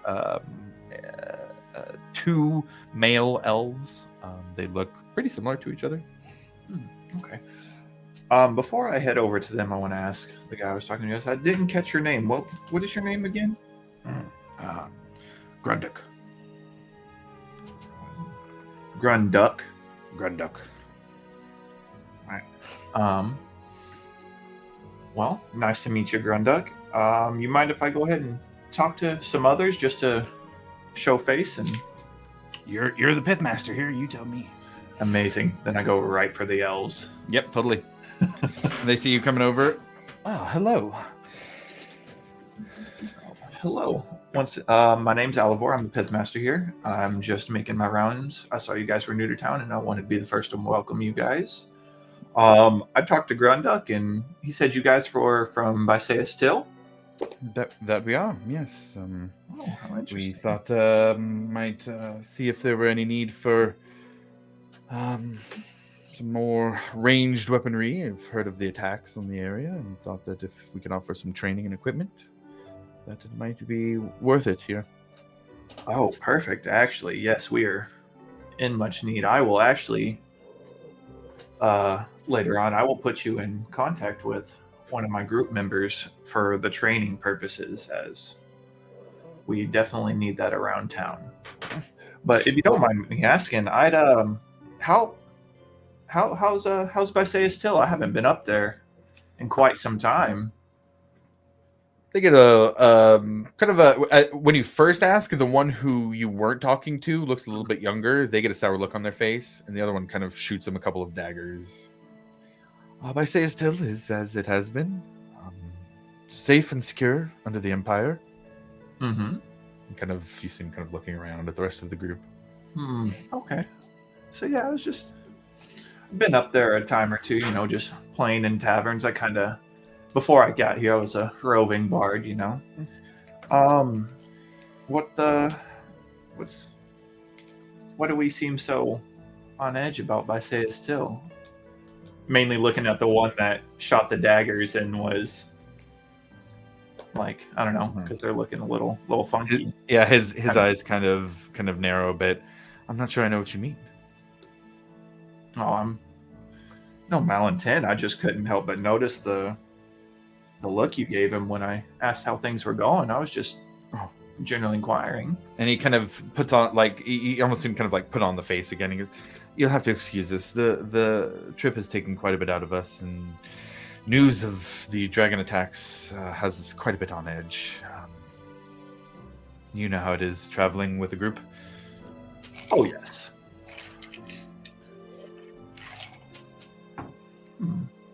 Well, if there's anything you guys would like to ask, I'm an open book. Like I said, I've got a little bit of sway here in town. At least I like to think so. So, if there's anything you need or anything like that, I'm just trying to get something out of them. I don't know what to say right now. I just want to tell me about it. They look pretty cautious currently, is what I'll say. Mhm. They seem to have some concern. I mean, and at this point, like I will say, like there's people 10 feet away from you, setting up from Bysaeus Till. Grunduk is not much further than 25, 30 feet. A lot of people in earshot currently. Okay. Yeah. All right. Well, I'm going to back off of them, and I'm actually going to go back over to Grunduk. Okay. Before you leave, the one who was speaking says, Folduin is my name, and this is Kailu, my brother. Folduin? Folduin, yeah. Folduin, and Kailu, Kailu. Caillou. Got it. Thank you for the warm welcome to Hope's Bastion. It is Absolutely. a bit flattering. Absolutely. Make yourselves at home, and then I'm going to walk away. Okay.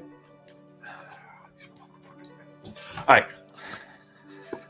See. This is Hey, the Grunduk. elf. Yeah. Hey, Grunduk. Hey. Hey, so quick question for you. How far away are those elves? Can they hear me? If you're trying to speak quietly, you can speak quietly, but you'll be speaking quietly, and he will pick up on that. Oh, no, we're just going to be speaking quietly. The same. Oh, shit.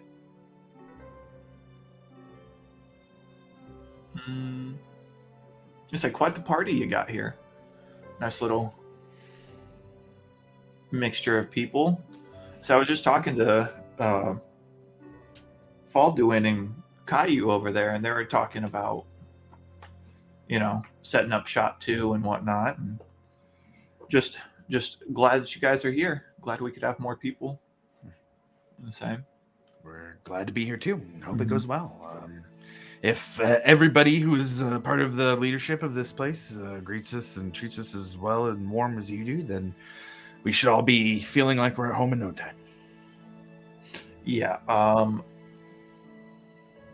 saying people are mean, but I wouldn't count on anyone being like super warm, because some of these people don't have the best interpersonal skills. So be patient. If they seem mean, they're not. They just don't know how to talk to people very well. Understood. All right. We're going to walk away. I am upset. I'll get him. Got it. All right. We'll be back. We will be back. Okay. Well, then what I'll say is with that, Milo, you would see the familiar face of Laix approaching you as you kind of go about your afternoon here. And say, kind of like grab your arm and kind of lean in a little bit. If you've got some time, I've gathered a group who can potentially get your mother out. There's still the risk that we discussed, but I think that given everybody's options for the time they have to make this happen, this might be our best bet. When would be the best time to do that? We're ready now if you are.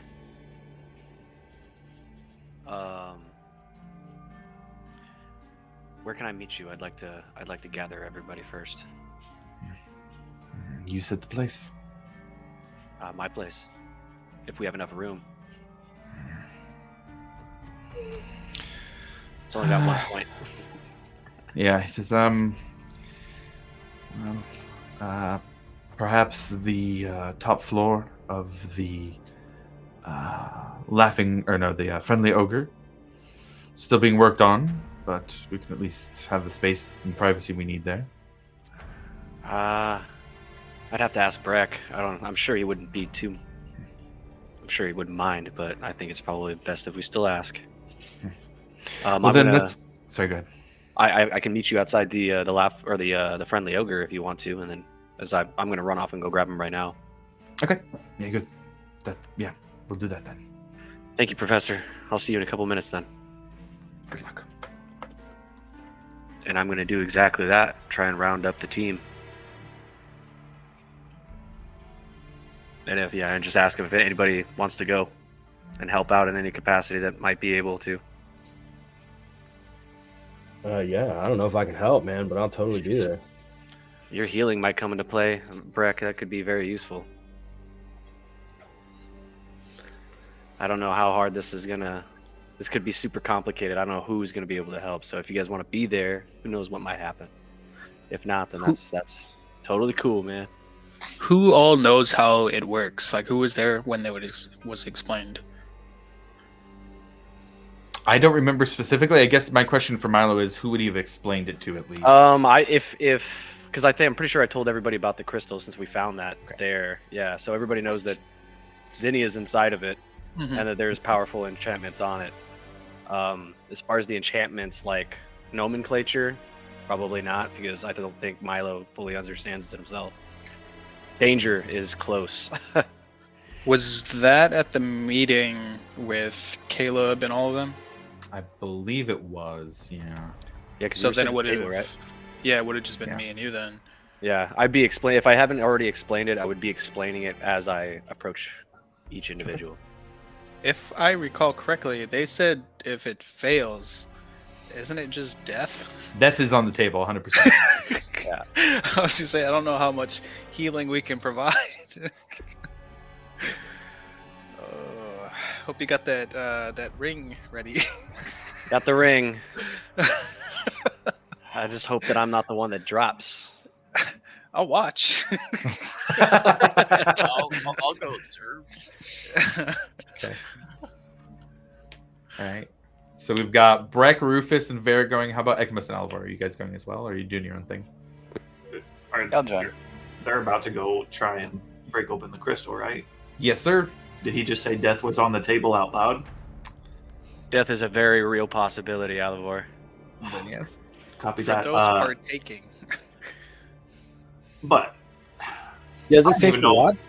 I actually, Alivor, I would specially request, because I've seen you do a similar spell that I can do that is very helpful, where you can somewhat alter the outcome just a bit in the favor that you want it to go in.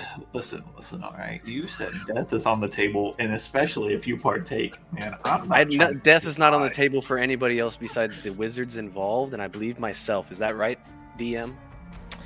All right. Everybody So in here's back- what I'm going to do. I'm going to tell you guys the mechanics of how this is going to work. Hellboy doesn't want to even be in the room if there's a chance he can die. So, what's going to happen here? There is the gem itself. There are 5 enchantments that need to be dispelled.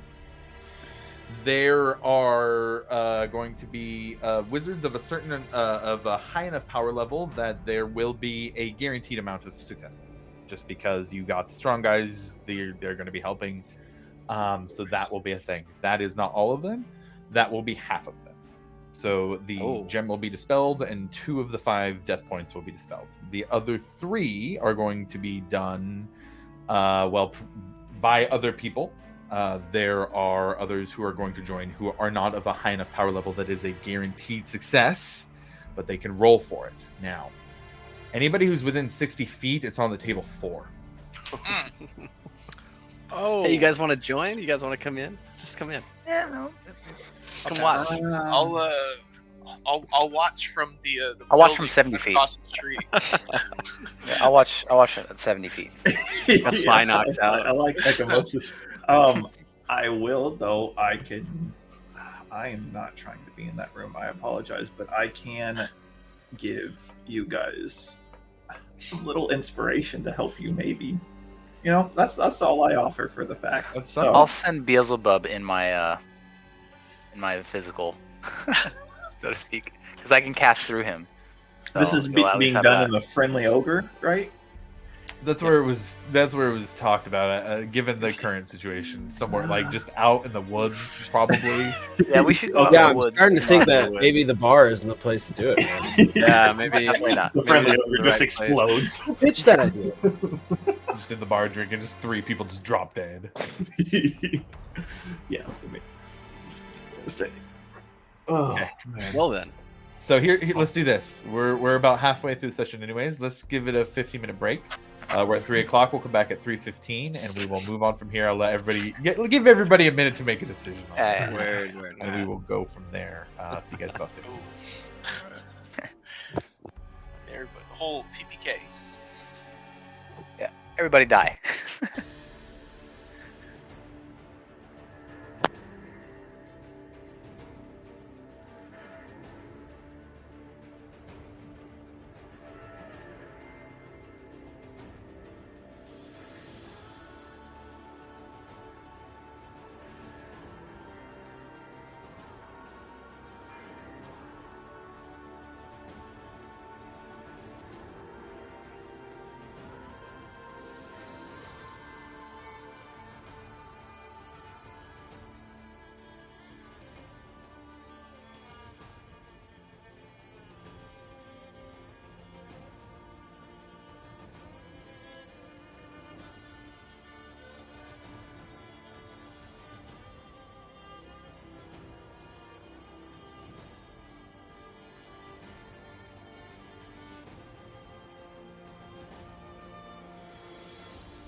Okay.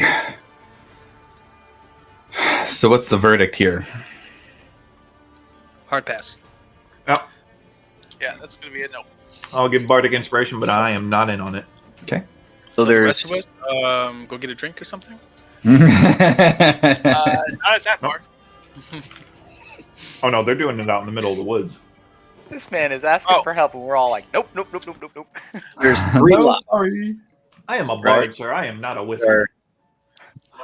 are taken care of. There are 3 locks that are taken care of, There are 3 locks taken care of. and then there's potentially 6 locks in total, right, including the gem, or is it 5 locks? There are 6 locks in total, including the gem. Laix has brought people. How many people? Essentially, he has not asked for any additional. So he's got But- the 3, right? Just him, like, and 2 others. He's got 5, Oh, he's got 5. Okay, but not all 5 are guaranteed. got it. So how many rolls would you have to make? If we took this, Okay.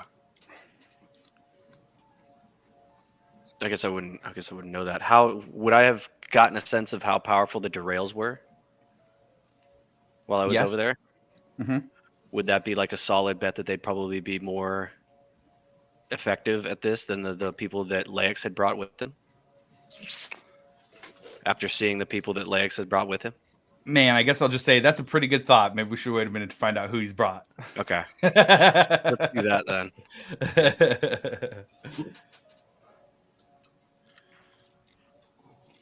And Alivor, did you say that you gave me a little bit of inspiration there, buddy? I can whenever you guys go out to do your thing. I appreciate that. I think Breck would be there for Milo. Appreciate that too, buddy. Yeah, let's go meet these. Let's go meet these other guys, the other wizards that. So let's head over to the friendly ogre. And was Ekamos going using Beelzebub or no? Yeah, I'm feeling bad. I definitely want to help him out, but definitely don't want to be in that situation. So I'll have Beelzebub act in my spot. So you head to the friendly ogre. Laix is waiting outside and says, I've got a group waiting. They just need to know where to meet, and they will meet us there. And then I assume, Laix, do you know of the Derail farm? Yes, the Derails are quite helpful, and Sithar and Derail will be there to help. Should we start heading maybe in that direction? That was fairly out of the way. We could travel to the farm? If he's okay with it, yeah. He will be there with Or us just in that anyways. direction, a safe distance, if that's more reasonable. No, I think that's smart. Okay. Well then. And he looks at Breck and Beelzebub.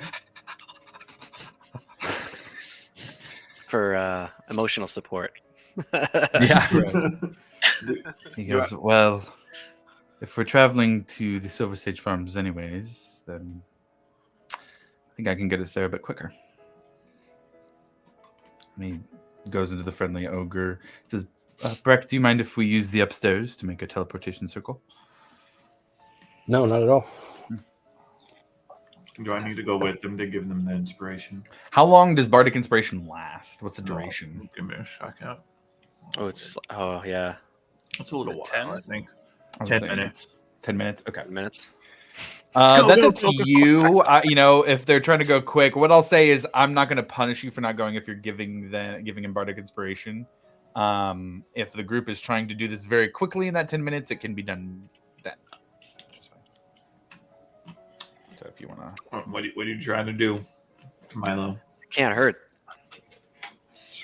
I mean, it'll either come through for me or it's not going to, So, I mean, if you're willing.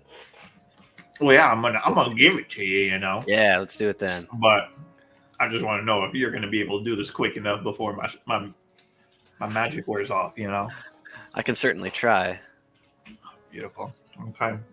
Can I how do? Does I just expend 3 charges of it for those 3 rolls, or?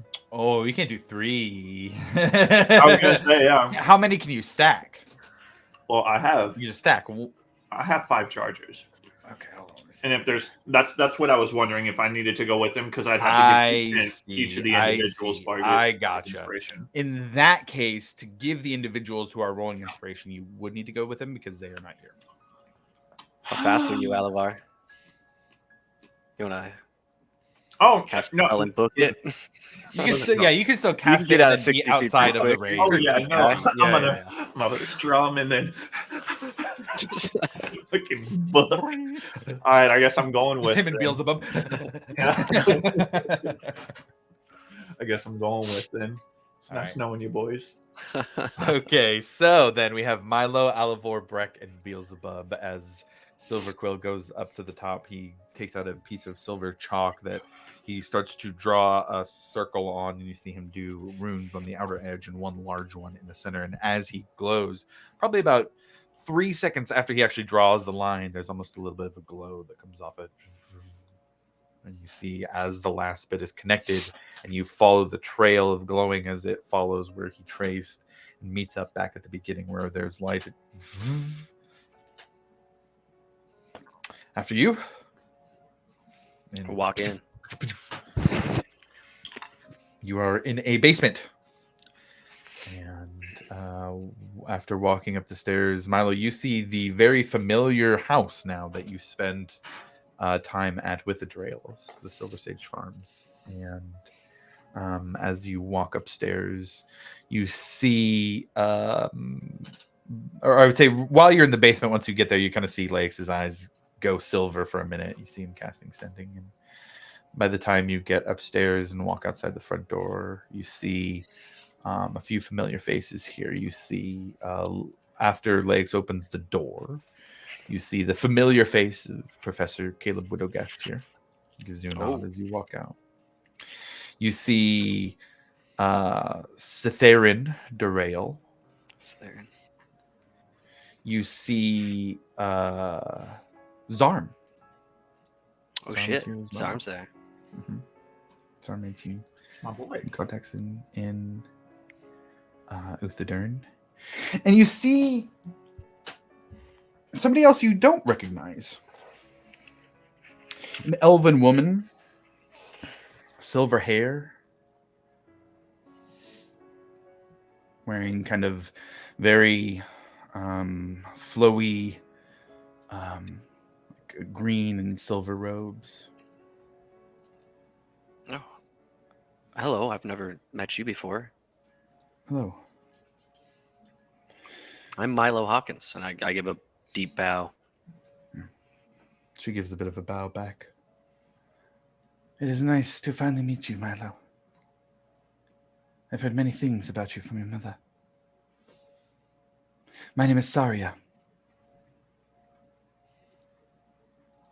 And I am the current leader of the group which your mother and Professor Silverquill here are part of. It's an honor to meet you. You as well. Milo, Alivor, and Breck. I would like the three of you to roll me an insight check. Oh, lovely. Okay. Where's Merrick? Where's Merrick? Oh,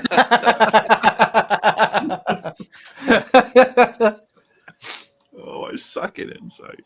I got 16. 14. 9. Okay. Breck is going to get a private message here. So many whispers today. It's a lot.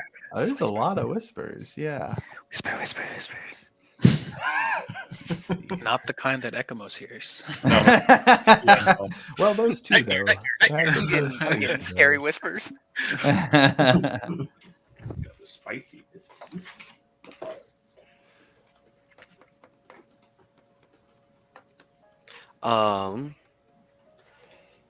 Do I see is Tisha a caster too? Like, is she a powerful caster too, or You talk about his wife, Cytherin's Yeah. wife. It would be. She is a caster. She is not as powerful as those who are standing here. Okay. I was just gonna kind of look at Cytherin and Tisha and ask if Clayton and Tiriana are anywhere nearby. You might want to get them to a safe distance. We have sent everyone else away for the day. There's nobody currently on the farm grounds except what you've seen in front of us. You guys are well prepared. Your mother is very important to us. We are very anxious to get her back. I'm gonna cut in and be like, all right, so when are you guys planning on doing this? Are y'all gonna do it like right now? Because I'm just kind here of for a curious little about bit. that too as well. Yeah, and then Saria kind of chimes in here. We are all ready when you are. Okay, where's the door? You guys are kind of like congregating around the front door currently, but you can head off 60 feet at any point if you Okay, would like. beautiful. Where's the nearest tree? The nearest tree, I would say there are some large trees that have been left out in the pastures for the goats to climb on, even though they're giant goats. So they are very large trees. I would say the closest tree is probably about 140 feet away from the front door. Damn, 140 feet. Yeah.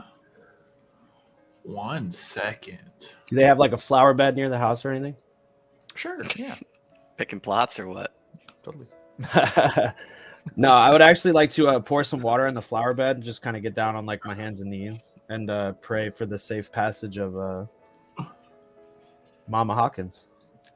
Very interesting. Go ahead and roll me a religion check here.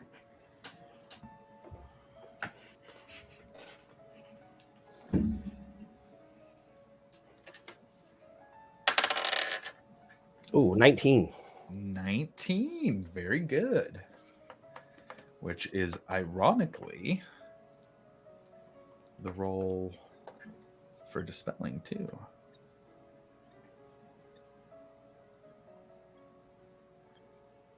Pretty interesting. Okay. Breck, you kneeled down. What does it look like in your prayer and kind of dedication to Melora here? Just kind of getting down in front of like the flower beds as I water them. Okay. Just kind of, asking. Just keep it simple. Yeah, for safety. Okay. As you look down where you water, you see the plants actually start to grow. You feel a warm wind at your back. And you know that Melora is watching over this. And I will say that as we determine all of these situations and who's rolling where, that with that, you can grant one of the rolls advantage. All right. Well, before they get started, Aliboy's just going to strum and very hastily be like, good luck, have fun, here's your inspiration. And then I'm going to do the 3 bardic inspirations for whatever 3 need to roll. Okay. And then I'm going to run. But how does it take time for me to gather certain things for my ring? In terms of adding this house to I talk about the yes, because I mean, if you don't have a way to make that out there and make it worth the amount it needs to be, typically you'd have to have it commissioned. So if you can think of a way to make what you need there out of that, you know what I mean? Yeah. Okay. Never mind. Then it was just a thought. Okay, got it. And then I'm gonna book it. Okay, got it. You see Aliboy just burst out the front door, and I just take off. Breck, after your prayer, what are you doing? How close are you staying? I'm just gonna stay right by the flower beds, kind of okay on his knees. Okay. Well, then the group would head back inside, start to get a circular setup of the 6 of them. Zarm kind of has a little bit of a nervous look on his face, but... Hey, Zarm. Hey, By the way, I got your spell book back, but if you don't mind, I'd kind of like to keep it for a couple, just for a while, you know, if you don't mind. Right. So you told me took a- everything back, but you're keeping it. Okay, got I it. cracked it open. I had to take a look. You know what's in there. It's, Right. with your permission, of course. I'll give it back if you truly want it. But I am very curious. And he reaches over to his side and unstraps a leather strap with a one that looks to be about like twice the size of that one, and goes, Damn. Yeah, sure, not a problem, man. Just You've been starts busy? flipping the pages to where he's needed. Maybe, No, it's kind of like no, I'm covered. I'm good. you can clearly see just a flash of longing and borderline jealousy a little bit. Citharin goes and sets up, and let's see here.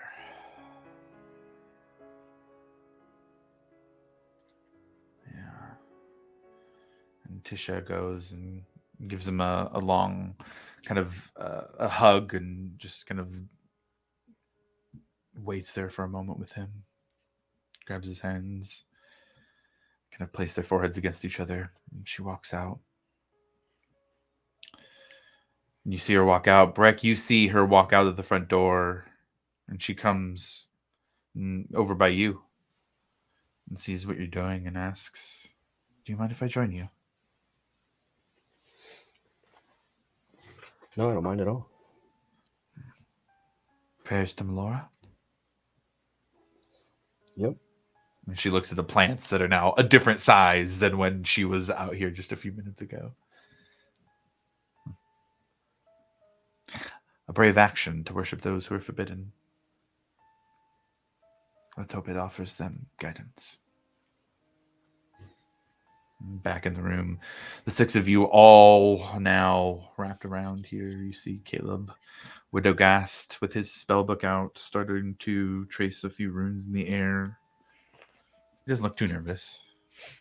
Laix next to Caleb, doing the same. The kind of contrast of Caleb's brown and orange garb next to Laix's silver and black. Very set here. Next to them, Saria begins to wave her hands. No spellbook for her. She begins to wave her hands through the air. You see arcane energy start to crackle between. Citharin kind of does a little bit of a different move. He seems to almost be using his hands, and it kind of reminds you of a dance at first, in a way. Kind of a sequence of moves, and then at the end of it, has like a moat of energy in between his hands. Zarm looks at his spellbook, and closest to Caleb kind of starts tracing runes in the air as well. And they all look to you. Laix is the one who speaks. We're ready when you are, Milo. Just tell me what I've got to do.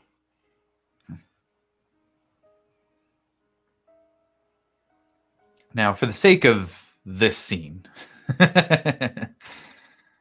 if you don't have Dispel Magic prepared. I don't have Dispel Magic at all because I don't have access to it. Okay. Yeah, that's fine. Right. I was like, is that going to come up? Because No, that's totally fine. Yeah, that's totally fine. Yeah. Citharin comes over with a spell scroll. Okay. And that would have come up in the dinner that you guys had, kind of discussion of the magics that you have. Sweet. And what you All can right. do. But you're burning it for this, so Yeah. no copying it in at this point, at least. Who knows what's in the spellbook? Yeah, I unroll the scroll and start to go through the different terms of the magic and start to recite it off. Breck, the three that are rolling here rather than having it be automatic are Zarm, Citharin, and Milo. Who would you like to grant advantage to? Fuck. Theron. Is it Theron? I was gonna say that would it would be bad for the farmer. I obviously don't want to die, but It'd be a kind thing to do. Actually, I'd like to give it to Zarm. Okay. Nice. Milo, you look over to Zarm, and he seems to have this almost like the effect of like a fan or wind hitting his hair, and it kind of, he's got like really like thick, coarse brown hair that's slicked back, and it kind of ruffles in the wind. What the fuck? Hey Zar, Huh? just so you know that I have a Revivify spell in my ring, just in case if something gnarly happens and that becomes an option. It's good to know. Not my first rodeo, so hopefully that works. And with Good that, luck. Yeah, and with that, you see first the new acquaintance, Saria, let off her dispel magic as the moat exits from her hands and encases the gem and almost starts to squeeze down onto it. Just get ready. Get ready. And it goes tighter to where it almost looks like it's over the form of the gem, and you hear. And all of a sudden, you see the gem shatter into hundreds of tiny little pieces. But rather than just fall to the floor, they're suspended in the air. They lift up. And time seems to stand still for a moment. And you hear Laix. Now! As the spell magics go off. You see a purple bolt from Zarm's runes reach out to now this little orb that seems to be spinning around these shards of gem. You see now more of those 5 in total pop up, spinning around while the shards of gem remain still. Zarm's purple bolt shoots out. You see Caleb, an orange amber energy, leave the runes around him, heading towards another. Cytherin and Laix both have a very similar silver color to theirs as it shoots out. What does yours look like, Milo? As he's got the scroll, as he kind of finishes the spell, the scroll starts to like disintegrate into bright neon blue fragments, and those fragments start to come together to swirl to make like one of those anime style arcane circles, and then that kind of goes out and then wraps around the portion that needs to be disenchanted. And you see immediately 2 of the motes disappear with 3 left.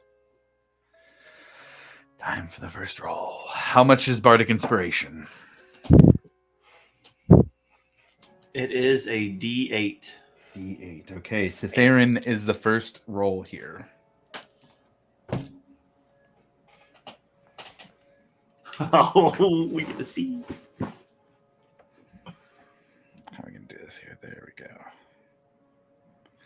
It's weird because it's like upside down for me. I have to do it opposite of what the camera shows. All right, here we go.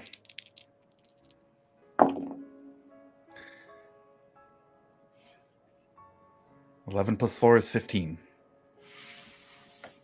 So, spellcasting ability. Let's bring that up here. I'm going to bring it here. I'm just going to hold it over the dice for now.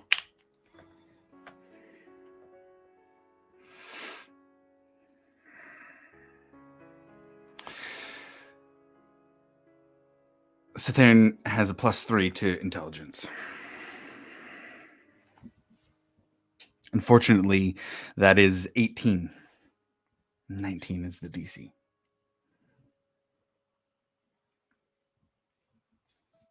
Zarm's next. I'm gonna die. Praying hard. Oh.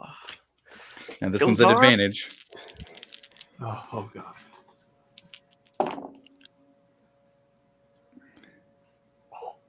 10 + 7. And I can tell you that Zarm has more than a +2 for his intelligence. I know that one off the top of my head. Yeah.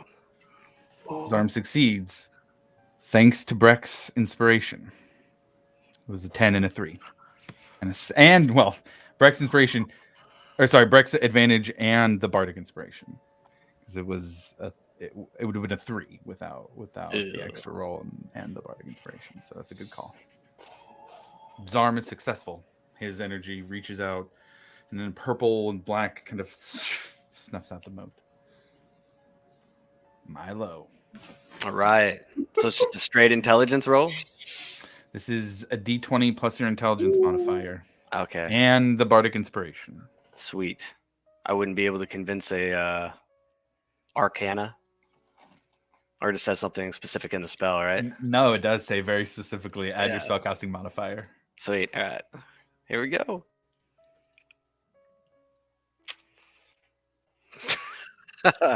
It's a D8, is what you said? A D8. Ooh, that's a 16. 16. Yeah. All right. As that happens, you look over around the group.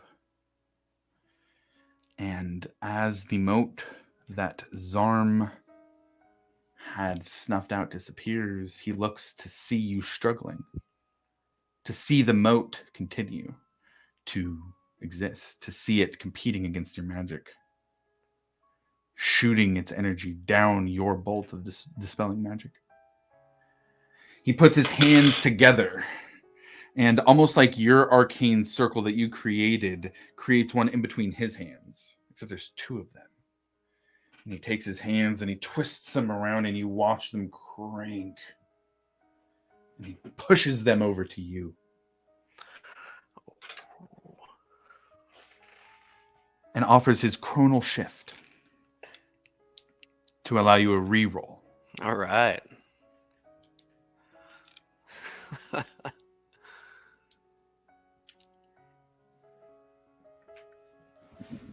It's a 19.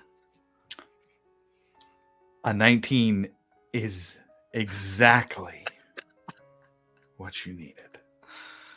Oh my goodness. You can't make that shit up. Exactly what you needed. You see Cytherin crumple to the floor. Sit there and crumples. Cytherin crumples to the floor. You see the gems hanging in place all fall to the ground. And standing in the middle of the circle, Zinnia Hawkins. Confusion and anger on her face. Uh-oh. I am going to immediately rush over to our fallen compadre there.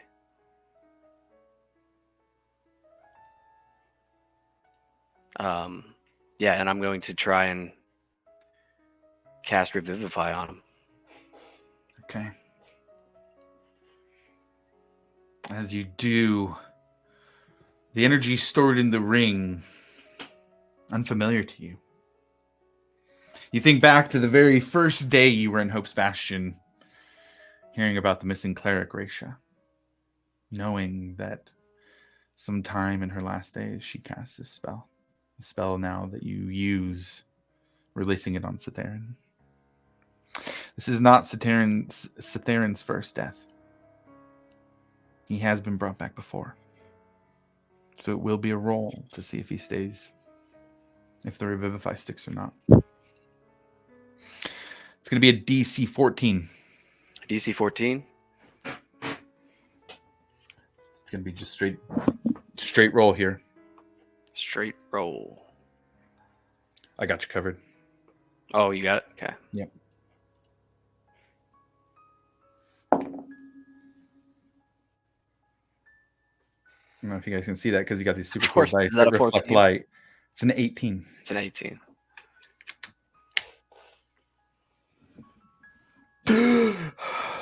Oh, thank God.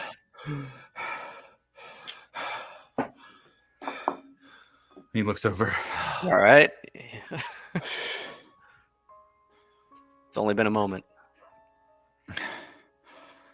Tisha, where is she? She's fine.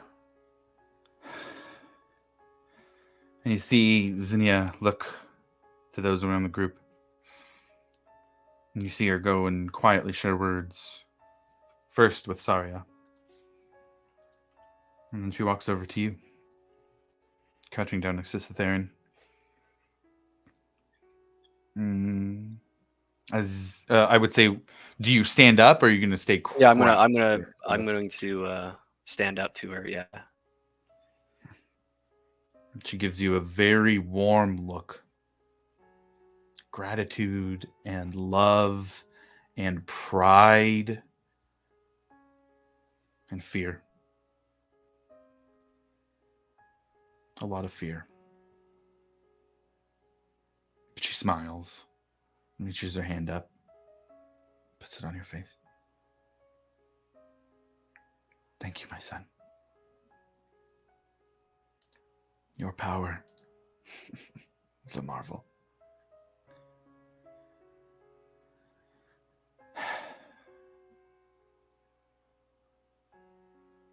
She says, I find myself in need of a bit of a refresher of what happened when I was out.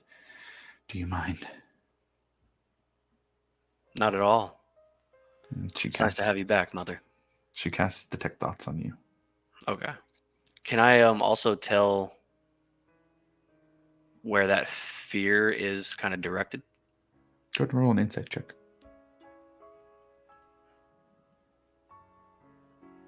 16. 16. At you? She's not afraid for herself in the slightest. Okay. She's afraid for you. I guess that would be one of the thoughts that she immediately would detect then, I guess. She says, remember, think of all the things that have happened. As you scroll through the thoughts, the memories of the last few weeks while she's been in her gym, she turns to Laix and Saria. Have we been able to retrieve those who were captured in the order? And Saria says, we have, sister. And you get, it's not a familial sister, as she says. It's kind of, of the order. They were retrieved last week, although there was one casualty.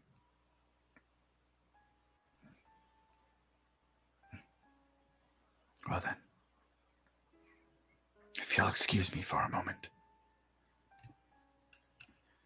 You see her move to the center of the room and to begin to cast a spell. And as she's casting it, she looks up to you, Milo. Where is Varric?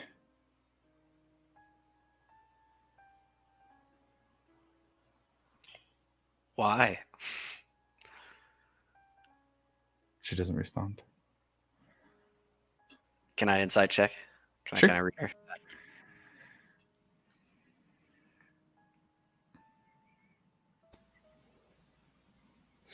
And this was Saria who said that? No, this was Zinnia. Zinnia? Oh, okay. 13. 13. She looks angry, but her anger does not seem to be directed at Varric. Okay. He's back in Hope's Bastion. Good. And you see disappear.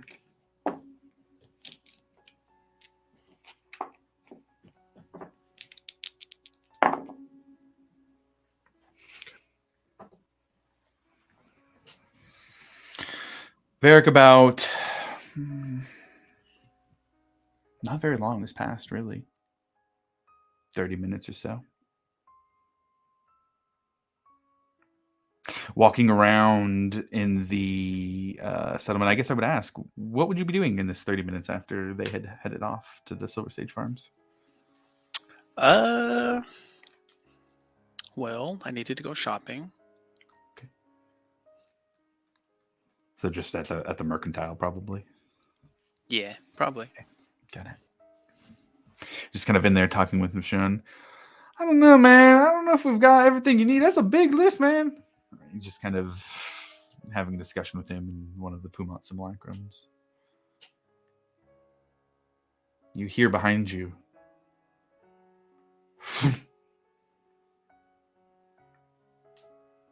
and you see Zinnia Hawkins. An interesting sight. She's got blood on her.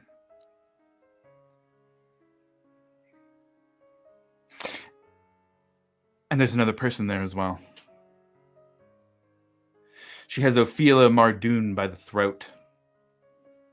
You see a dagger sticking out of her ribs. She lifts her up, squeezing as she does. You can see Ophelia Mardoon gasping for air. Throws her down at your feet. A gift for protecting my son.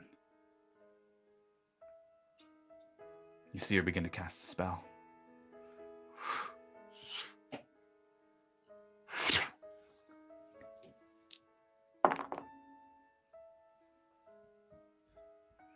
Milo, Zinnia appears again in the center of the Silver Sage Farms room.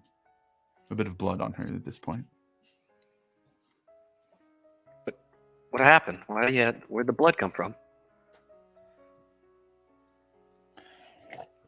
From somebody who did not deserve it.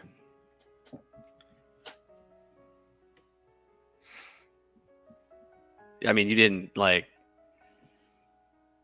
blow Varric up or anything, did you? No. But I am grateful to him and to all of your friends for keeping you safe, Milo.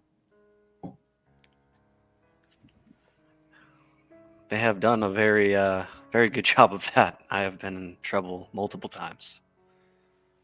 I am only alive because of the people around me. That is not true. You discount what you have done yourself. You have discounted the power that you have absorbed and learned. You have discounted being here with some of the strongest mages on this continent in order to rescue me, Milo. They have helped protect you, yes. But you are standing here now of your own accord. You have rescued me of your own accord, risking your life to do so.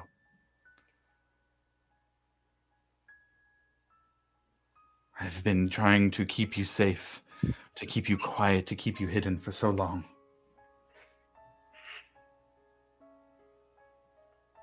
That is not the way to do it. I was gone for yet but a month, and here you are, the leader of a new settlement. Things escalated quickly. Perhaps it was I who was holding you back, Milo.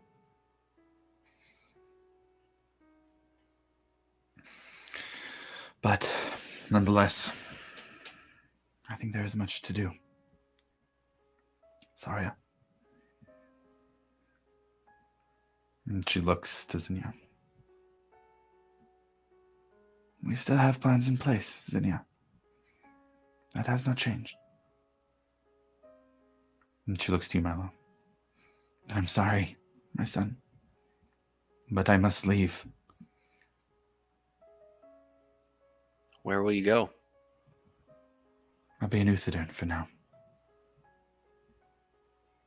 This has been a bit of a speed bump in our plans.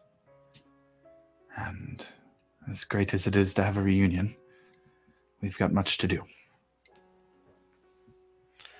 I think my companions and I will be heading to Iman soon, just so you know.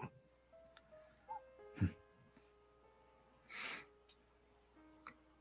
not sure if any of the contacts out there reach that far or anything like that, but that's the area that we will be in.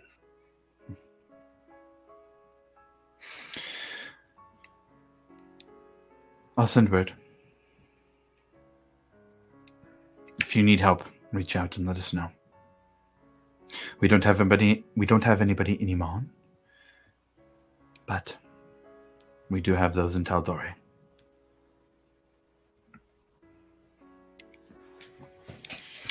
Do what you think is best. I think you know more than I what that is. anymore.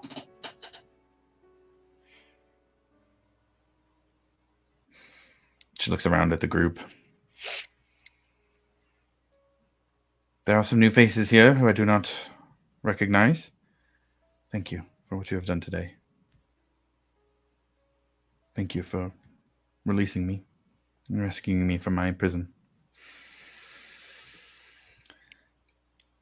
And there she pulls out some spell components and moves Hey, to Mom, start. before you take off, I found a small quantity of money and spells. I figured it was kind of a go bag kind of a situation, and it had this ring in it, which I got to tell you actually saved my life almost the day I put it on. But do you want those back?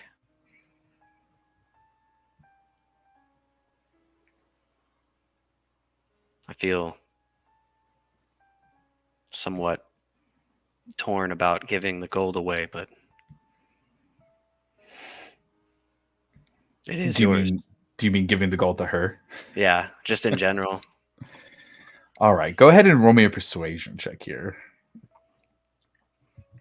You're actually going to give me a shot. That's awesome. I appreciate that alone. Oh my goodness. That's a nat 20 for a 24. Roll me a D10. D10.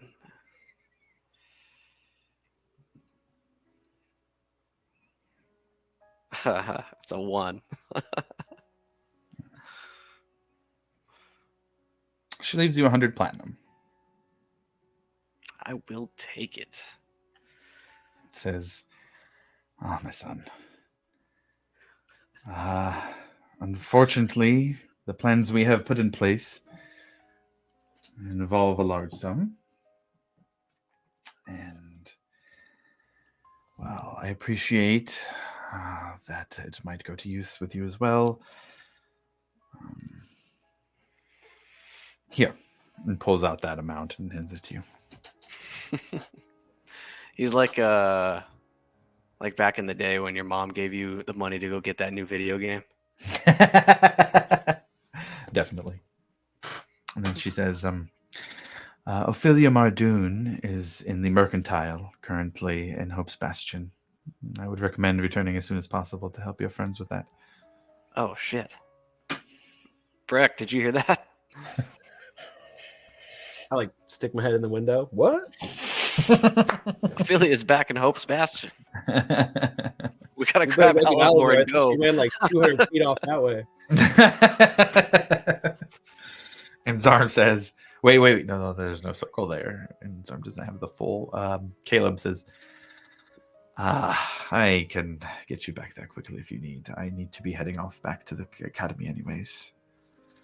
And Zarm goes, he kind of looks over to the group and looks to Laix and says, I'll continue the post that you had set me on in Uthadern, if that would be agreeable to everyone. And Saria is the one who kind of gives a head nod. Your knowledge has been most useful, Zarm. We would like to see you continue, if that is agreeable to you as well. And he looks to you, Milo. I saw what you did. That was pretty cool. Huh. I didn't know you could turn back time like that. I know what you're talking about, man. I'm just a goblin. Thanks. This means a lot. Of course. Thank you. And if you need any help, let me know. Have fun in Uthadern. Something like that. And Cytherin stays. Tisha comes back in. You can see they're a bit emotional, given his recent death. But yeah, Caleb, are you ready then? Yes, Professor. I think I am. Okay. Calls in for Breck and Alivor, and with that casts teleport. Oh, actually, oh no. We're going to the Shadow Realm, boys. Oh no. All of that goes well, and it's like, oh, the teleport back to the to Bastion's Hope is what We screws should have me just over. walked, man. It wasn't that far. Okay. No, he's very familiar, so we're okay.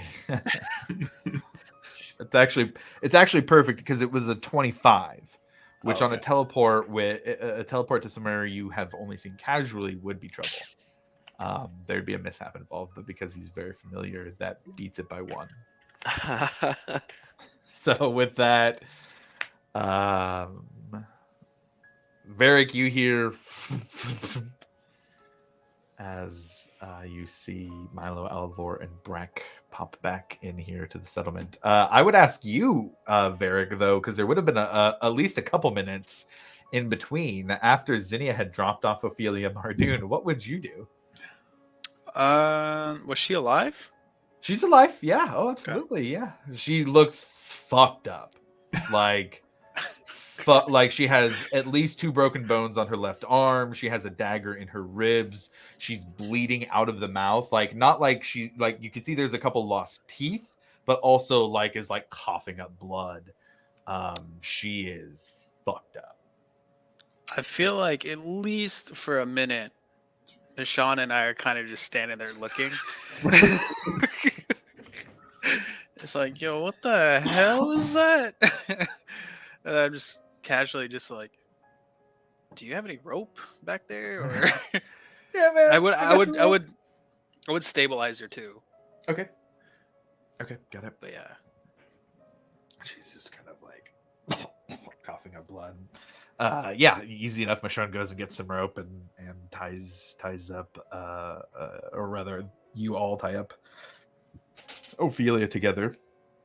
And at that point, Milo, Breck, and Alivor would kind of pop back in. Rufus and Ekamos, what would you guys be doing here while waiting on this? What was the vibe that you guys had? Probably would have just been at the tavern. Okay. So, I mean, that's just on the other side. I guess I would say with your passive perception, you would hear some teleportation that from in and out. So if you guys I'm gonna go check that out, or Yeah, it's kind of weird. Yeah. Okay. go investigate. Well, then Hope's Bastion is then all, we'll say you all are gathered here in Michonne's Mercantile with one of Pumat Sol's simulacrums and Ophelia Mardoon tied up on the ground. Oh, Damn, Beric, what'd you do to her? yeah. What'd you do? It wasn't me. But you're the one over there You're with literally some rope. here. Holy cow. How did she get here? Milo's mom just dropped her off. Oh, so it worked. Okay, well, That's good. Well, at least we know someone's not dead. Yeah. Milo, your mom is scary. And I still don't know what's kind of like happening, right? You see Ophelia Mardoon there, Yeah. laying on the ground, bloody, dagger out of the ribs, fucked up to the 9 hells, and What the hell happened? How did Ophelia get here? Your mother happened. That was her blood? Yeah. Oh, shit. Have I ever seen her do anything like this before? no, sir. Okay. No. It's a little bit more than a stern talking to. How did all of this happen so fast? It's exactly like I said. His mom is scary. The magic stuff, dude. So I guess I don't need to tell you that we did it. Well, glad to see you're alive. Yeah, me too. It was a close call there, actually. One of us actually did die, and then I feel like I almost died as well if Zarm hadn't come and saved me. Oh, that's really unfortunate. God, Thank you, imagine- Alivor. Made a difference. No. Do what I can. Oh, So what are we doing with her? Varric, do you want the manacles? That would be a good use. I'm gonna pull out the dimensional manacles and hand them over to Varric. Yeah, absolutely.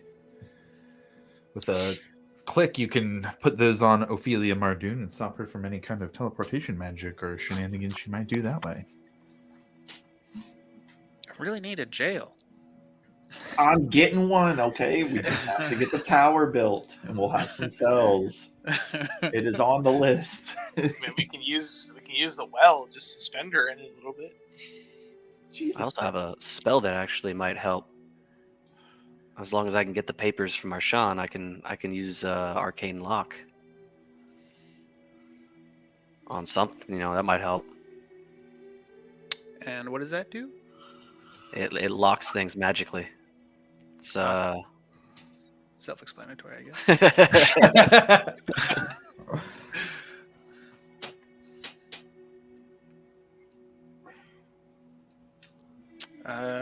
Yeah. I mean, I suppose we could do that.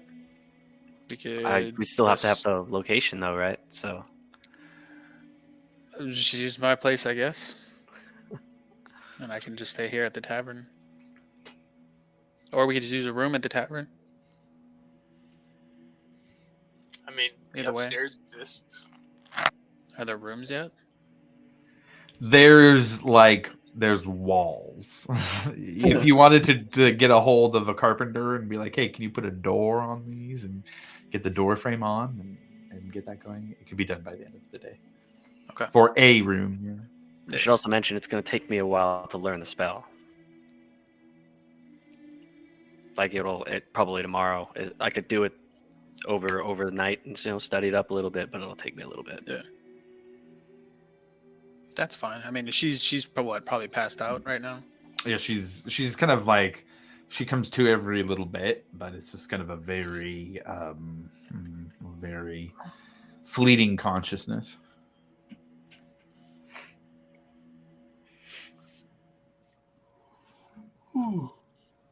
Yeah, I mean, I'll just kind of keep watch for now until we can get something more substantial. Is it like in your house? Well, there's other rooms here, right? I mean, if there's a door, Right. So basically, if you can wait a couple hours and get hold of the carpenter and get it all going, then you can set up a room in here. Cool. we can just Grab use the like carpenters. a large wooden plank, and I can just use my movable rod and just they won't move. True. Michonne says, "Man, can't you just put that rod on top of her now, then?" I could just put it on the ground. I'll put it on top of her. There you go.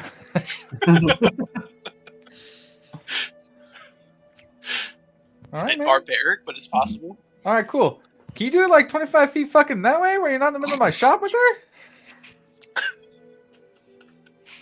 That's up to you, Barrick.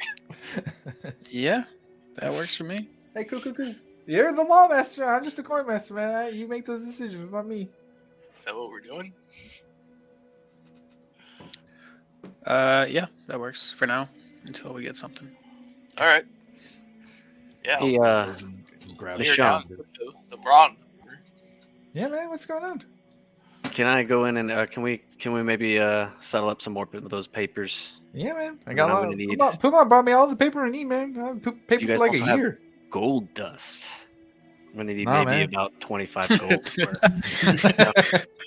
No. No, the gold no, dust. but like you could just, if you take enough time, you just grind that shit up, man. You just grind it. I guess you it's just true. turn your gold coins into dust. You just take 25 gold pieces and just grind that shit. Just man. grind it up. Yeah. I'm the Might coin have to- master. I oh. say, you just do that with coins. Maybe Bowen has something. Owen might be able to. Yeah, it's probably a better idea than my idea, man. I don't know. I don't have gold Thank dust you for though. the- No, that's a good idea. I appreciate that. You just take the gold. Talk to Bo. I mean, I did actually need something from the shop. Like I got it. Yeah, man. What do you need? I'm gonna see if you have any Smith's tools. Oh yeah. We got a couple shipments in of the more basic tool stuff that might be helpful in the settlement. Yeah, we got some tools. You just want one set? Yeah, and a do you have a miner's pick by chance? We do. For both, we're looking at like 25 gold pieces. Done.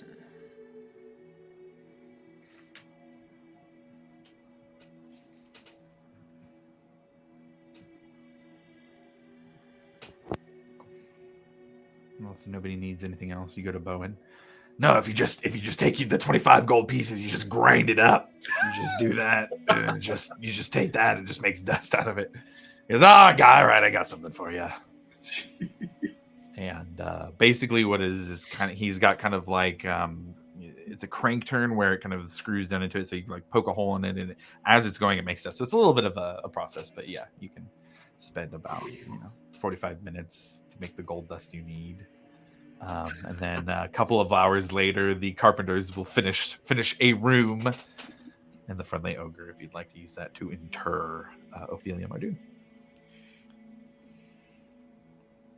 That we can. And I would say at that point, she is a bit more conscious to the point where she's awake at least. She just kind of has this look of pain. Every time she gets moved in any way, she's kind of jerking as a reaction, just like. Ugh. But once she gets kind of put up there and locked in, you just kind of hear her laughing. It doesn't matter anyways. Yeah, I'm going to gag her.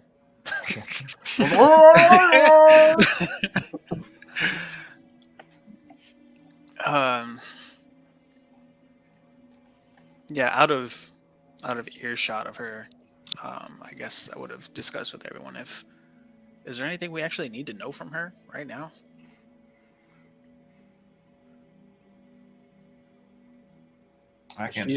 She was wanted for working with the Myriad, correct? She's a part of the Myriad. Wasn't there like a big old bounty on her head?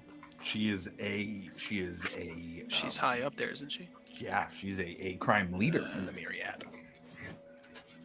We did have a bounty but it was for someone else. Yeah, the bounty was Chessia Wakeham. Yeah. Yeah, some girl named Chessia Wakeham. Right? That was worth a lot, wasn't it? It was like...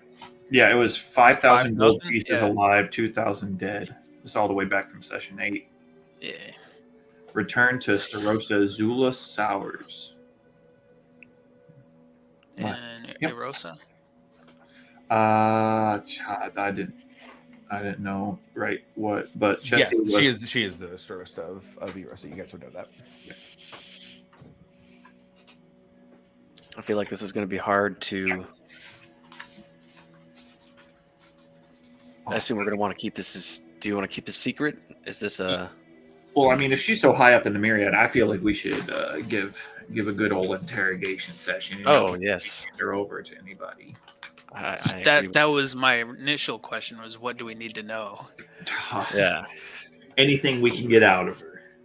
The only thing I can think of right now is the druids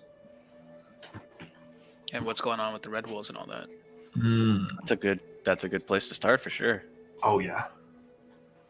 We But should as far probably as- bring in Artur or Rosalia to That oversee was that, actually- getting information about the Myriad. That was my point. Is if you guys wanted to either bring them in on this after we had to go, or not tell them at all, and if so, that's going to be difficult to do. They're gonna find out. Yeah, Yeah. They're gonna find out. We need to put them in. Yeah. I feel like who knows? We might get like some brownie points for roping them in here. Show a little trust or something. Smile and wave. Yeah. I mean, I would like to at least sit in and see what they have to ask. I figure you guys have the first crack. You're the lawmaster, man. I figured this was up to you. She's breaking the law.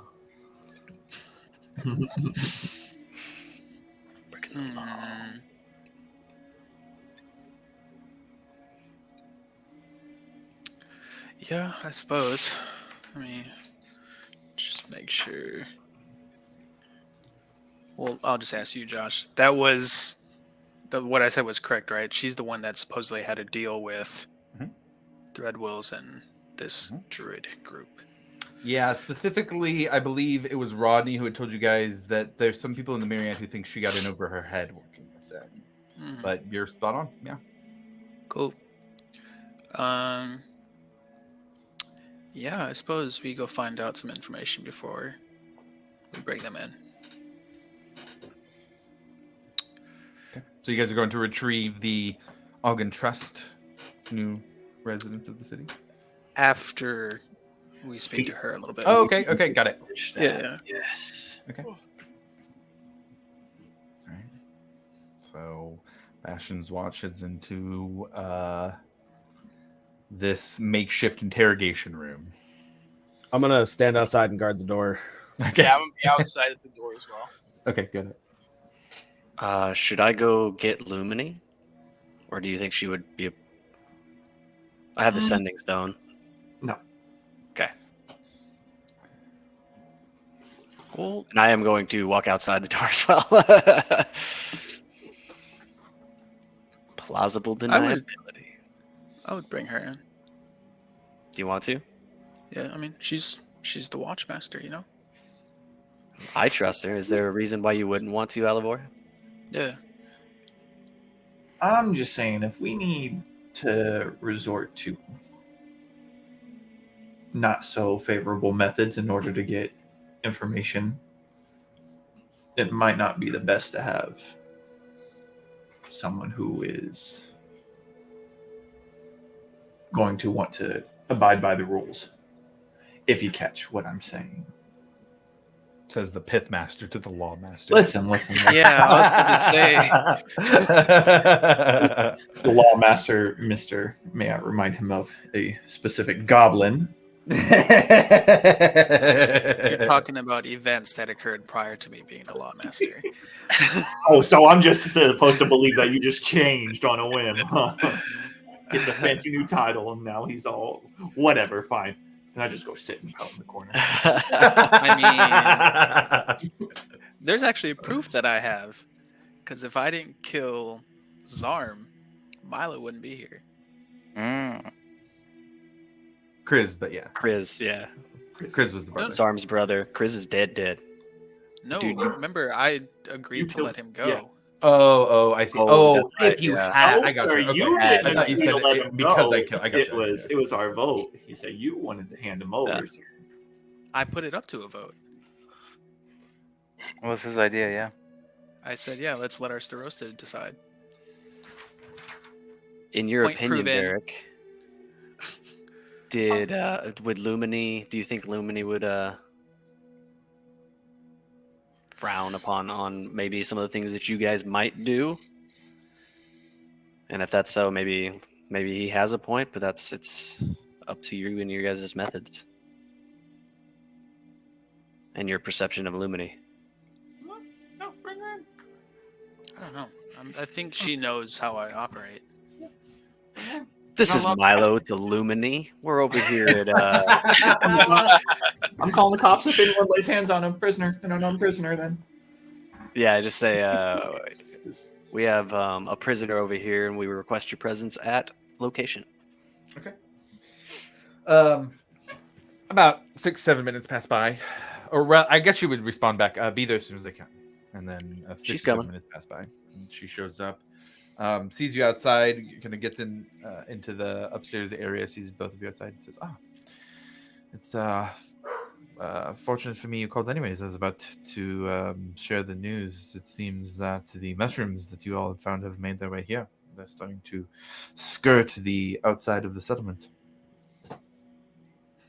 The what? The You mushrooms. mean, like, the mushrooms. are attacking network. the outside of our settlement now. No, the not the ones who came to Spores. life. The ones Oh. who you had a telepathic communication with. There was a couple of odd situations where a hunter went out and they could hear each other's thoughts. It took a bit of time and testing before we could figure it out this morning, but it seems that those are one and the same. Yeah, we need to deal with that. Or attempt to. We got a long list, don't we? Which also brings to mind Aswin's current status as someone who has experienced this? She's been recovering quite well. I believe I saw her with her 2 wolves the other day. It seems she was able to find them somehow. So she is still here and recovering. It was quite an ordeal for her. Yeah, we'll need to get information from her too. Well, but first, the reason we brought you here, we have been delivered Ophelia Mardoon. Her eyes just kind of disbelief. I had the same reaction. Milo's mom was so gracious. She just dropped her off at my feet. You just hear in her breath, Scheiße.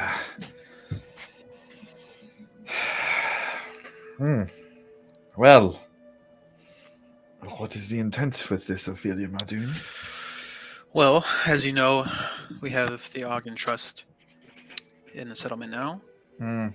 And eventually they will get their hands on her. They will?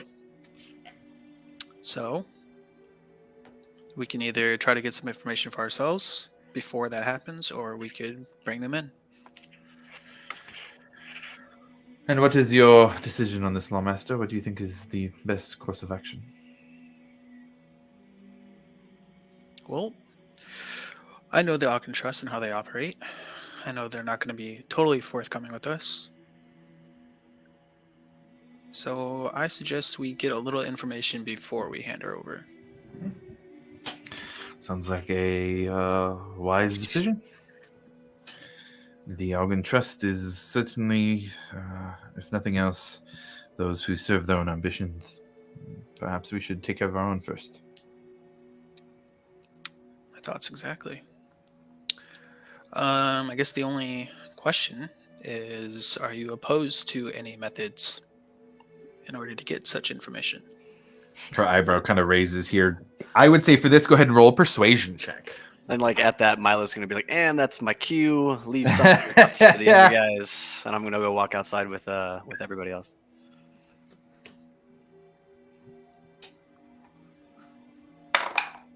Oof, that is a 7. 7.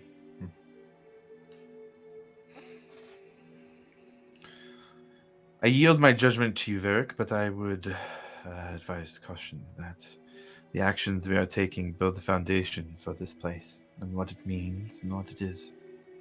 Do not forget that and that responsibility as you decide what you do next.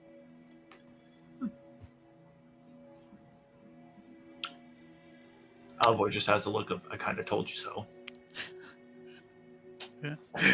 Hey man, we're operating by different rules now. We're in charge of shit.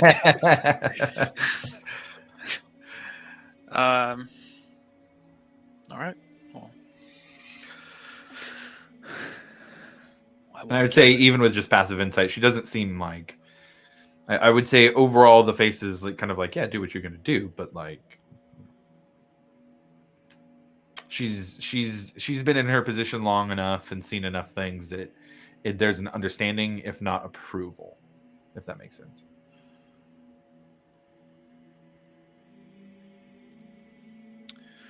Alrighty then.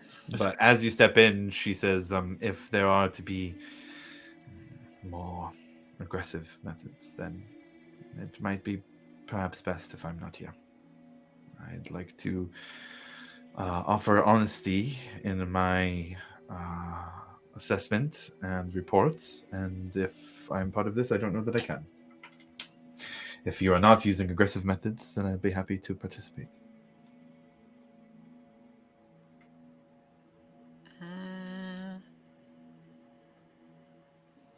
I don't think I'll use any overly aggressive methods.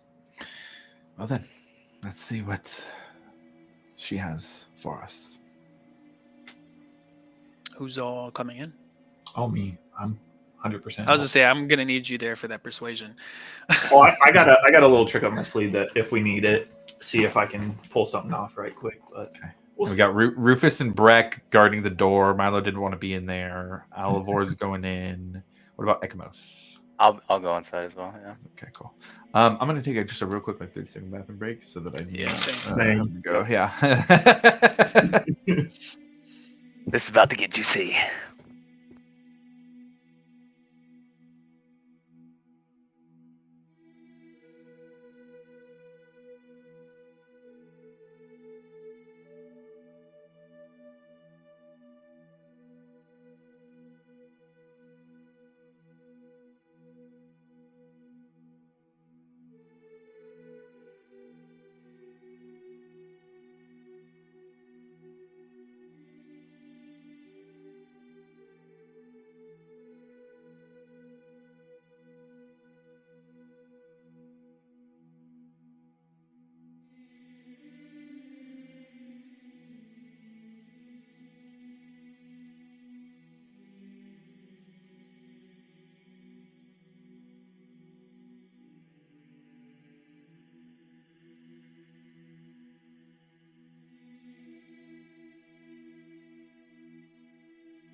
Shit's heating up. Indeed.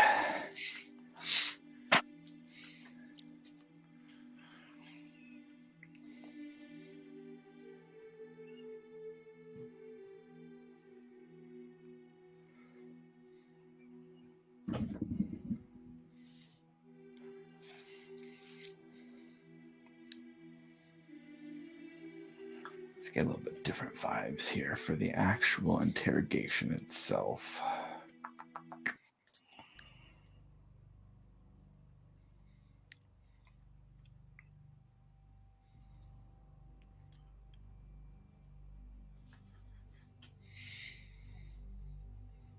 Cool.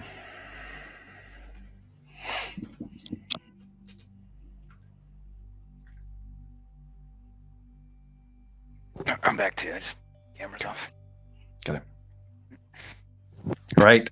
So Lumini, Varric, Ekamos, and Alvor walk into the room with Ophelia Mardoon. What would you like to do? I am going to send you a quick message. Okay. Something I was curious about.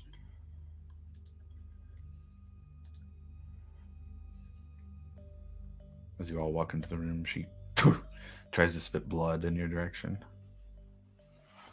I guess I can roll for that.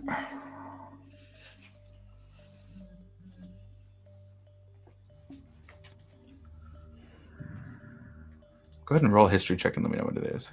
Okay. Not great. Blood hit. Yeah, it's only 7. 7. Okay. I'd say probably not. Okay. Except that, well, I'll shoot you that message back. Okay.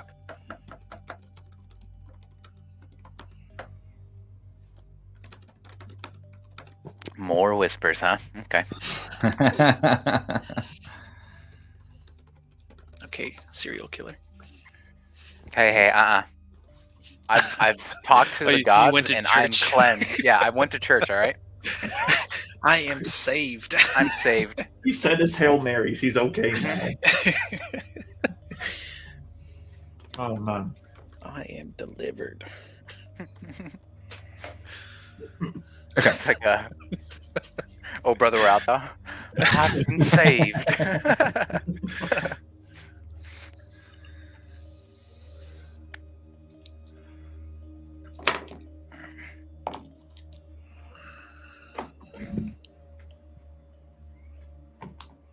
All right, what are y'all doing? Take the lead, Lawmaster. did she hit us with that blood? Oh, that's right. I rolled a 17. So I guess with a ranged attack on that, wouldn't be any more than 2. So does a 19 hit you? That is my AC. It gets on your armor, yeah. You. I'm gonna do precipitation and just clean it off him. Nice. Oh, thank you. Yeah, you're welcome. Please, I can do. I would also ask, with cold hand, is like if it touches, like say if I was to grab somebody with that hand, do they feel the cold? They feel it, yeah. Okay.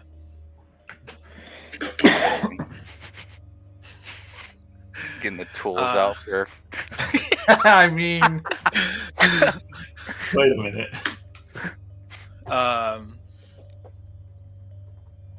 Yeah, I'm gonna go take the. Oh wait, how does she spit it if she has the gag in? oh, yeah, that's right. You gagged her. She... She bit through it. No, I'm just kidding. Swallowed the gag. I will. Yeah, I'll go over there and I'll take the gag out. That's where the spit comes in. Okay, that's fair.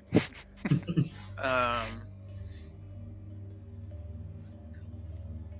I don't know how I want to go about this without being aggressive. Do it, dude. Full send. No. You don't know how to interrogate without being. Yeah, it's good All cup right. cup now. Ophelia. My name's Varric. I am the current lawmaster of this here settlement. And I have a few questions for you. I'm well aware of who you are, your position, how recent the position is. So I think you can. You're in a position to give us some pretty good information. And I take it that you wouldn't want to be handed over to the Empire. So we can see how valuable the information is if you give it.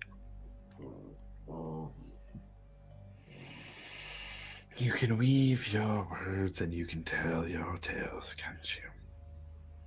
Go ahead and roll a persuasion check.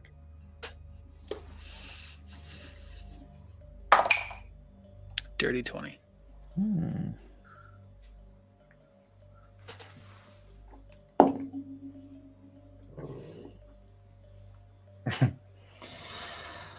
Protection from the Empire. Oh, you silly boy. Protection from the Empire. No, those filthy dragons will come after me for this, for their perceived failure of this, as she kind of winces at the dagger that's still in her ribs. No, your empire will fall. Turn me into them. Go ahead. I'll be free soon anyways. So the way I picture this setup is that she is probably either sitting down or like on her knees. Mm-hmm. Basically kind of like, yeah, I figure like scrunched up knees, but sitting on the ground. I think I'd get down on her level and whisper in her ear that the protection that she needs right now is from me. Interesting. Go ahead and give me intimidation on that one. Watch me blow this one. I'm gonna step in. Oh, no, I did not. That is 25 total. 25. Those who are in the room see a brief bit of fear cross Ophelia's face. And given that she would have learned of the fact that you beat her assassin squad, that you still live despite the many attempts so far, she knows it's not a bluff. So, you ready to tell some stories, some secrets? She stays quiet, but you get the sense that that is not it's not a defiant quiet. It is not wanting to kind of play with that game. Then with the cold hand, I just kind of tap her cheek and be like, "That's what I thought." You see a bit of sweat and blood, and you even hear start to crackle across her cheek and spread until she finally is forced to move her face away. So, first things first, I think you should tell me what's going on with this group of druids and the Zemni Fields.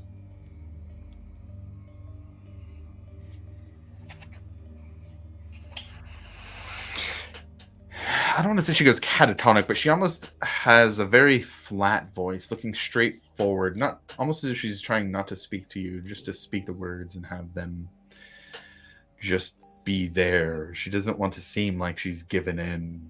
She's a crime boss. She still in this moment has to have some sense of control over it. And with the cold hand again, I'll adjust her face or grab her chin.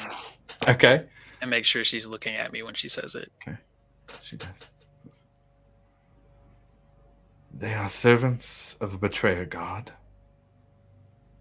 and citizens of a broken nation. You're talking about the Crawling King. I'm not. No. They are looking in the sanctuary of the Crawling King for some type of artifact or weapon for which they intend to retrieve their god from wherever it is. And they mean to take out any rivals on this continent in the process.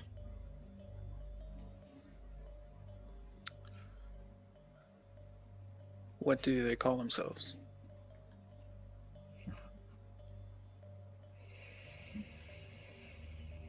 They call themselves righteous. The druids don't go by a name,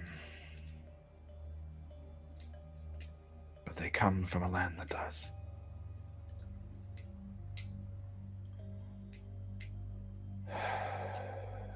She kind of shifts a bit. In the south, there is the remnants of a dragonborn country. There was a ruling class that was quite powerful, and they kept these slaves. Dragonborn as well, but without tails. Different slightly, enough to oppress them, to use them for whatever they wanted.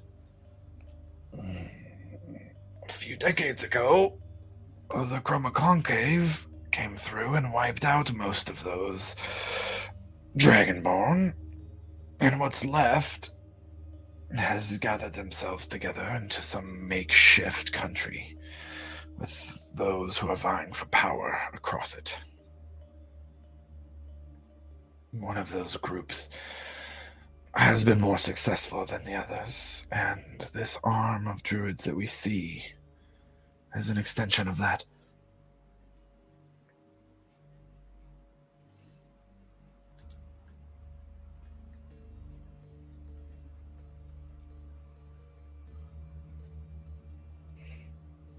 You said they're in service of Betrayer God, but not the Crawling King.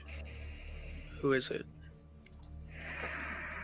And she almost looks scared to say it. She almost looks scared to say it. You see a fear that is brought about from more than just hearing about something.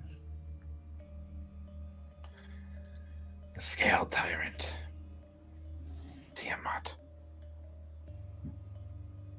The mother of all dragons. Chromatic dragons, at least.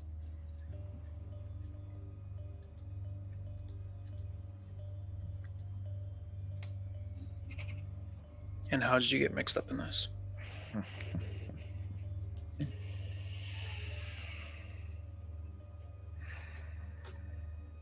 I chose the wrong business partner. They needed help with a simple task. At first, they wanted the necromantic spells to be used as many and as far as we could. They paid well for it. I don't know why they never told us their reasoning here.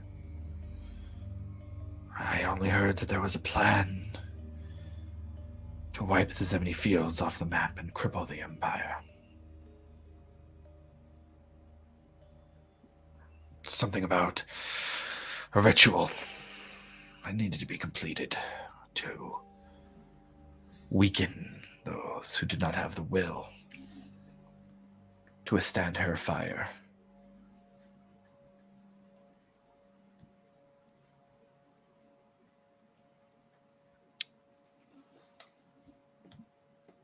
And I'm guessing the Red Wolves are involved in this as well. They are. Struggles a bit more. The Red Wolves have been working with us for some time, and we extended our contract to them. They started getting involved, and once they were involved, they were involved. They were not as effective or quiet as we were, though. The punishment of... Get my notes up here. The punishment of the oldest Redwell daughter was directly for this failure. For leading you all to one of their rooms, one of their testing rooms, one of their setups.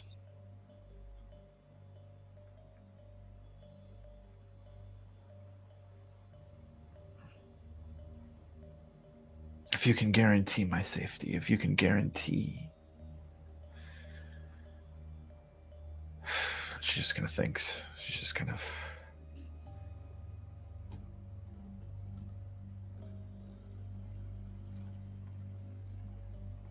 Same thing as before. Yeah, I make sure she's looking at me. Yeah, she says, if you can keep me safe from the dragons, I will tell you where they are.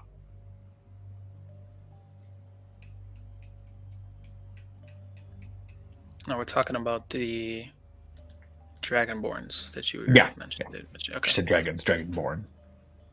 I can tell you where these druids stay. They keep good defenses. They'll know you're approaching, but...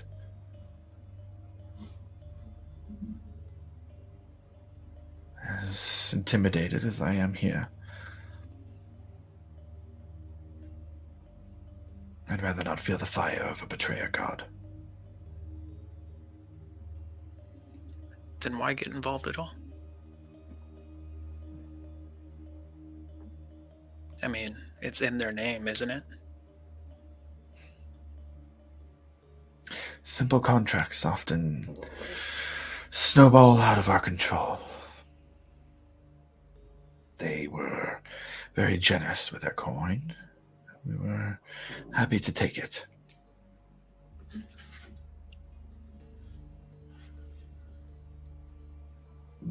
As things came to light, it became obvious that we weren't just dealing with another wannabe nation. There was something more going on.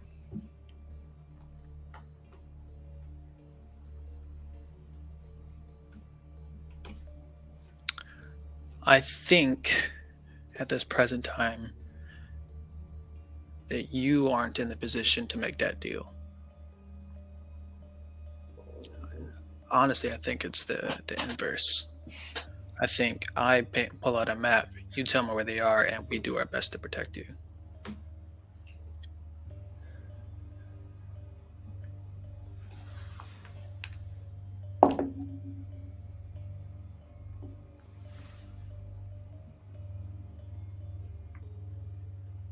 With a very defeated and deflated. Show me your map then. And I would pull out the one that I found in Zarm's book. I think it's the only map I have. Okay.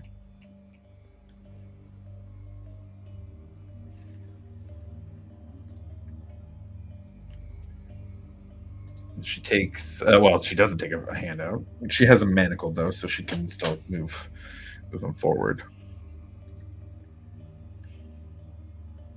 And Or she. Sorry, go ahead. I was to say, or I can just hold it out in front of her and I can point and she can just kind of. Okay, got it. There. No, to the left. No. Don't call her. No. She eventually guides your fingers to the Calton Lock entrance.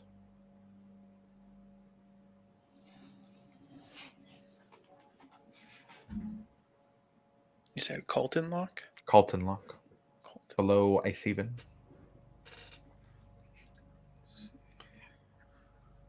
They've used the snow and ice to choose a place that they hoped those would not trespass on after you all started searching and looking into what they were doing. They've been using those tunnels to get around and find what they're looking for and enact their plans. Although those do seem to be two separate endeavors. What's the deal with the mycelial network that we've been seeing? One of the druids, part of their plans to enact. We used them as a network for communication in the tunnels when we could. It was rather convenient. I don't know anything beyond that.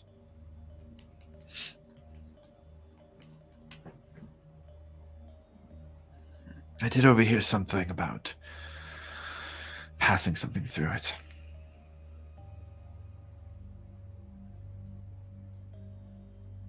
Can I roll an insight on that? Sure.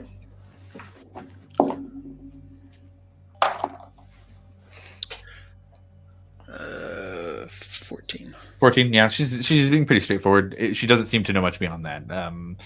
I would say there does seem to be a hint of like she's probably thought about that a lot, but also a sense of like, but that doesn't really mean anything. She's not, she's not in a position to just kind of go start researching that without raising some alarm bells.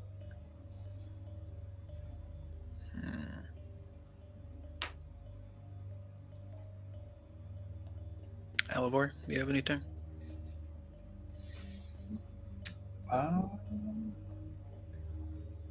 What's this artifact or weapon that you spoke of that they're looking for?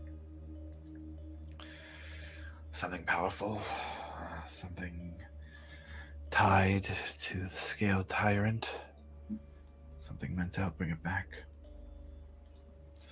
I don't know for sure, but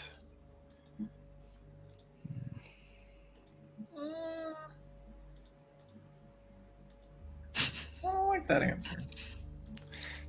There's. Have you heard of Vestiges of Divergence?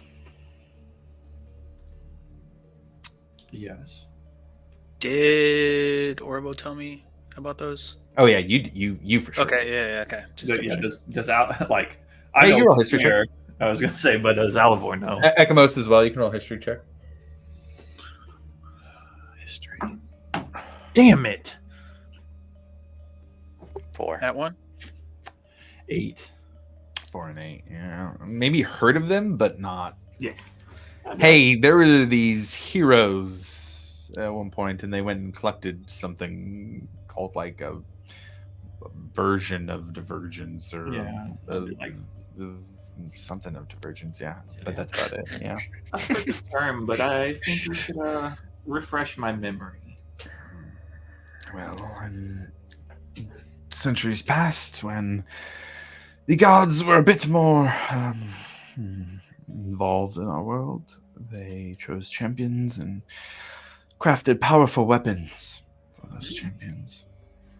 Weapons that those champions could then go on to defeat the hordes of armies that the Betrayer Gods threw at Exandria. The Betrayer Gods, in their own wisdom, decided that they could do the same. They could use souls, bind them to weapons, and create powerful artifacts. Artifacts that rivaled the vestiges themselves. But using a soul came with a very steep price. I don't know for sure that's what they're after, but this much effort for anything less would be superfluous.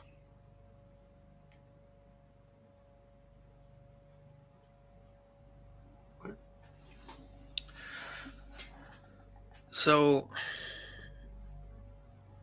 what kind of like time do we have Time. for this? You're saying that they want to do this ritual. What's like their plan and enacting that? They've been working for months. They've been using us for months. They've been setting up. There's a dragon flying the skies of the Zemni Fields. Time. What time do we have? Leave now. That's the time you have.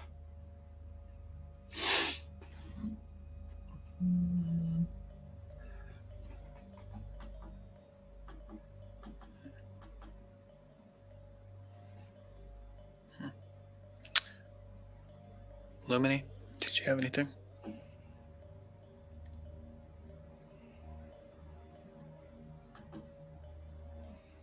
How many myriad operatives are here in Hope's Bastion? And she gives a big sigh and kind of stretches out a little bit.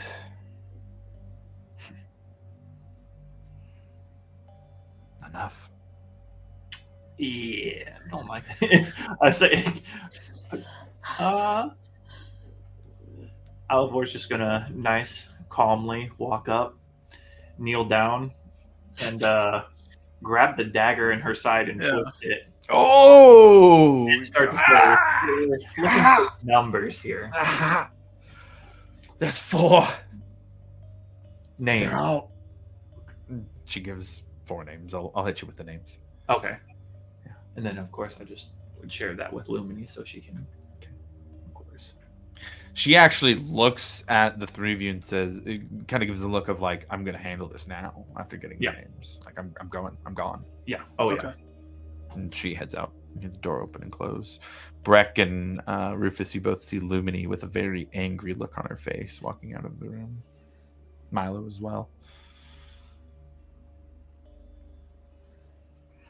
Would you like any assistance, Lumini? Is she okay? Does she need help, you think? She says, I will take your help if you're offering, but I don't want to leave it unguarded here. Yeah, Varric, you guys good in there? We're good. Sweet. Oh, We'll be with Lumini. I'll stay by the door. Okay. So Milo and Breck head off with Lumini to go find these interlopers here.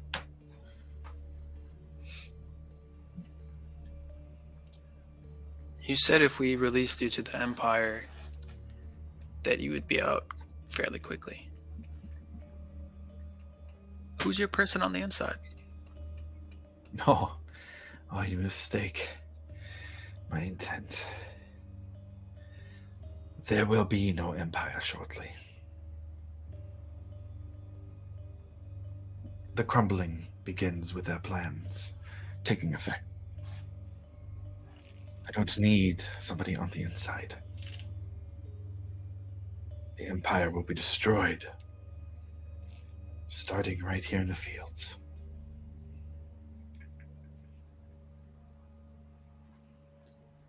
You're a very vague person, aren't you? We're gonna need more specifics. And she kind of looks. At the location I've shown you, they're going to be completing a ritual. The only thing that has stopped them is that they needed somebody of a sufficient amount of dragon's blood in their veins. They found that person, and at last I heard, not 2 days ago, they were on their way back to your location, the one that I have marked on your map, with that person. They have no intention of waiting. They intend to bring the Empire to its knees so that they can rise from its ashes.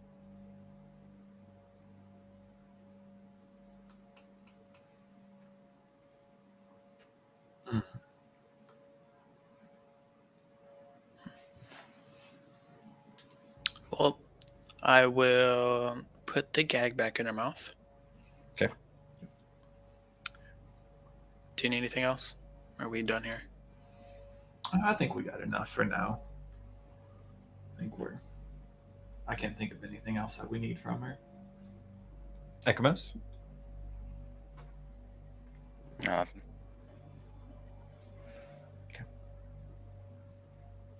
I will search her pockets real quick just in case. Roll an investigation. She gonna get I was fit? say, I don't know if Zinnia did that or not. We don't want her pulling anything crazy out on us. 17. 17, okay.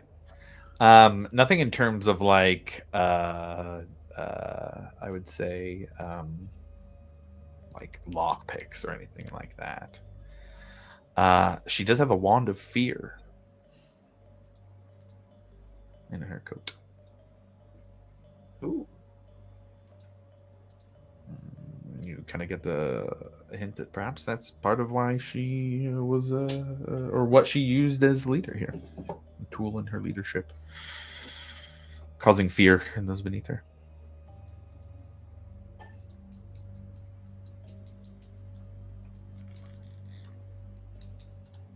I'm guessing it's an item that has like charges. Correct.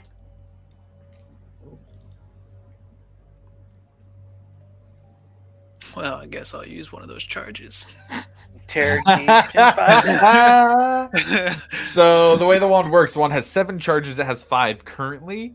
You can either use command to expend 1 charge and use command, or you can expend 2 charges to emit a 60-foot cone of amber light, causing her to become frightened if she fails the save. So you want to use the 2 charges? So, command is just one word, correct? Correct, yeah. Okay. But command only lasts for 6 seconds. Oh, okay. Yeah, then I guess I'll use the 2 charges. Make sure they're standing behind me. Natural 2. She starts scooting back in the manacles, and the gag still just like, and you hear just muffled cries and screams as she starts to scoot back. She turns to the wall and like starts trying to like push herself through the wall. You see her take her nails and start scratching. You see a fingernail break off as she turns, trying to move away from you. I will step away from her, but tell her that unless she wants me to come over there, she will tell him to tell Alvor anything else that she has to tell us. Any secrets she's hiding. That's a big net. I will say that's a huge net for a Myriad boss. Like, okay, cool. So we're gonna spend the next 3 days. We're gonna be sitting here talking to Ophelia Mardoon about all the literal myriad of secrets that she has. Damn.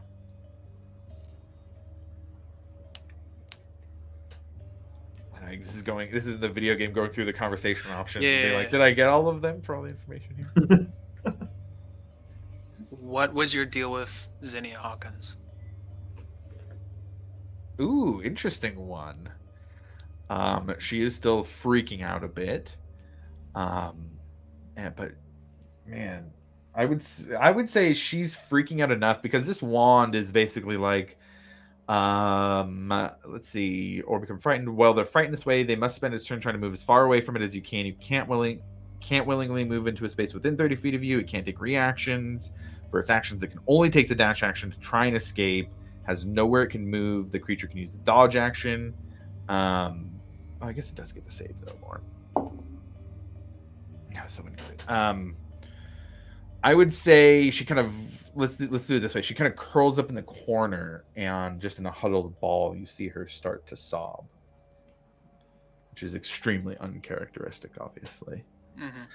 But she says, "Zinnia and her order were the only ones who were able to track me here in the fields. I made a deal with her to turn a blind eye. I turned a blind eye to what she was doing." What was she doing? Oh, yeah. I was going to say.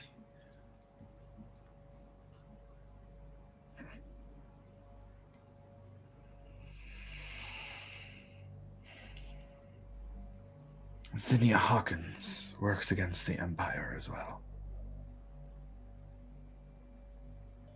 Her order, for whatever it is worth, would like to wrestle sovereignty back from those it has been taken from.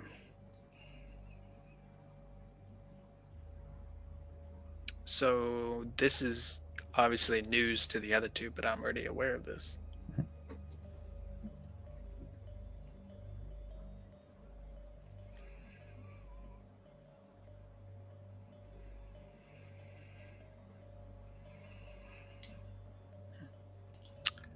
Well, I'm good. Orvor has heard enough to pique his interest. So I'm just going to be like, what do we do with her?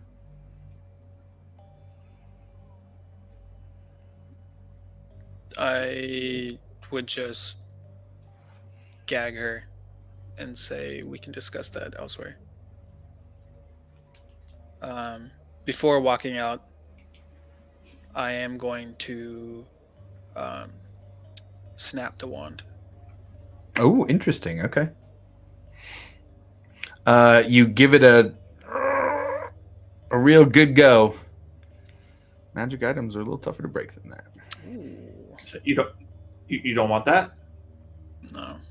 So I'll take it. All right. Couldn't care less then. It's yours. Piffmeister is going to be interrogating dudes now for their money. Where's my money? All right, and then sweet. And what was it called again? Wand of Fear. Or wait. No, sorry, that's not right. No, that's right. Yeah, Wand of Fear. Wand. We need more funding. Where's my money, Jake? Wand of Fear. Oh, We're about to be getting a lot more money in through this interrogating. I'd say honestly, I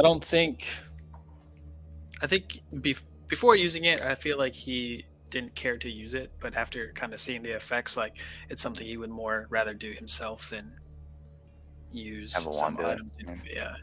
So yeah.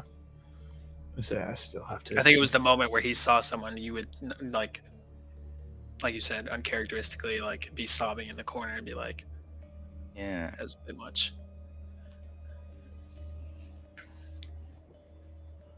But it's all yours. Sweet. Well, it's in my inventory, so it will be attuned soon. Okay.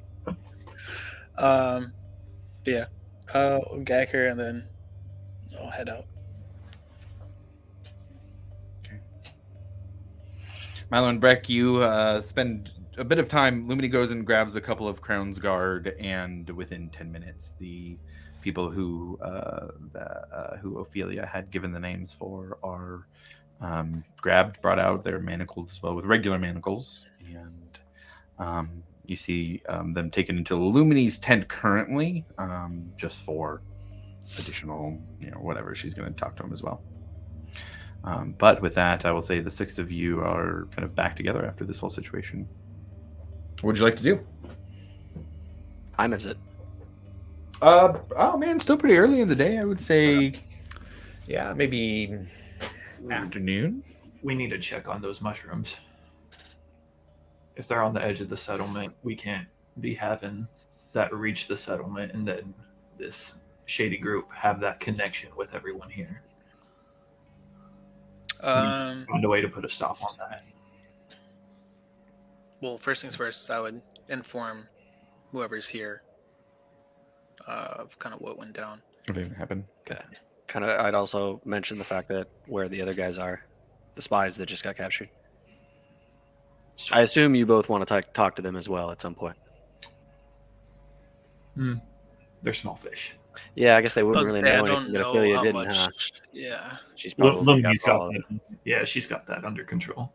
Yeah, see, that's why you guys are in charge of the interrogations. I will go notify Arthur and Visalia. Okay. Just kind of let them know that Ophelia is here and what's up. Yeah. Okay. Well then, Lawmaster, is she to be interred here, or would you like the Argon Trust to step in and handle that? Where do you plan to have her incarcerated? Somebody as high value a target as her, I would say that she'd likely end up in the Vergessen Sanatorium. Well, as representative of a fledgling settlement, what kind of value are we talking? The Myriad will be paying a lot of money and resources to get her back if they can.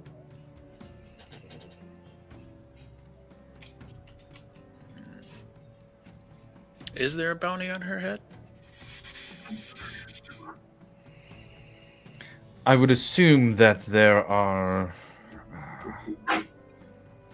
contingencies in place for a situation like this, where rewards are offered to those who can help with the situation. The Myriad and the Clasp, more broadly in Taldore, have had similar systems in place before, although the Clasp has been operating on more of an official capacity, working with them on. In times past, they've had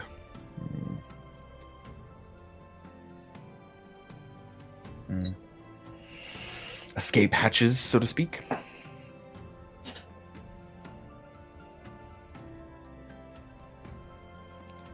There might be some confusion here. I meant, We want to be paid so you guys can have Ophelia. yeah, Right. Ah, I see. I'm sure the Empire is looking for individuals such as her. This goes to helping the settlement. Go ahead and roll a persuasion check here. Can I help? I would say I need some help from and Alibi. you've already been saying the stuff you've been helping with too. So I wouldn't even make you say, "What do you say to help?" Yeah, boy. Oh, I hope you roll better than I do. Okay. I got 14. I got 24. Here it is. All right. That's an interesting.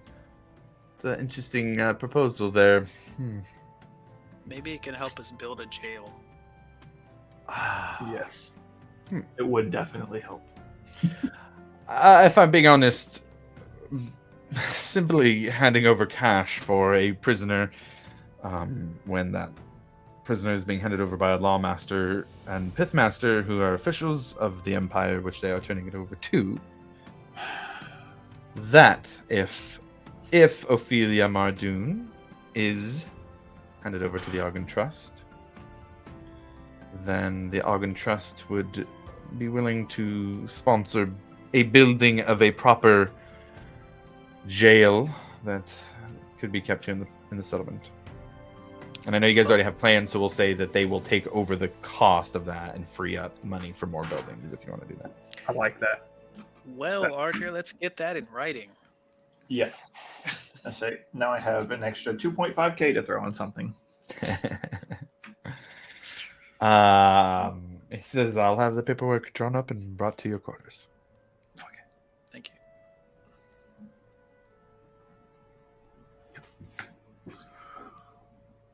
Hell yeah. All right, so these mushrooms. Yes. Yeah, I mean, Or what do you guys think?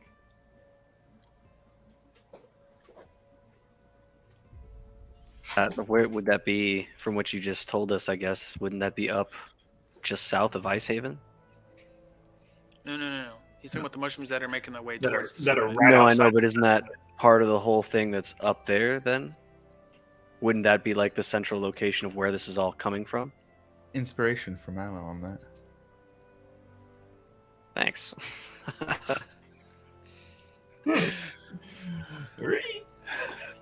Yeah, isn't it up there by Ice Haven?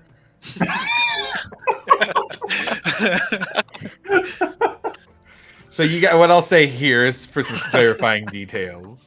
You guys know where the mushrooms came from. But given everything that was just discussed, that that would absolutely 100% be connected to that location in a very significant way. So, what's the more pressing matter? I think I mean, we the need to doom of do the something. Zemni Fields. I was gonna say Yeah, this or the stuff in Amman.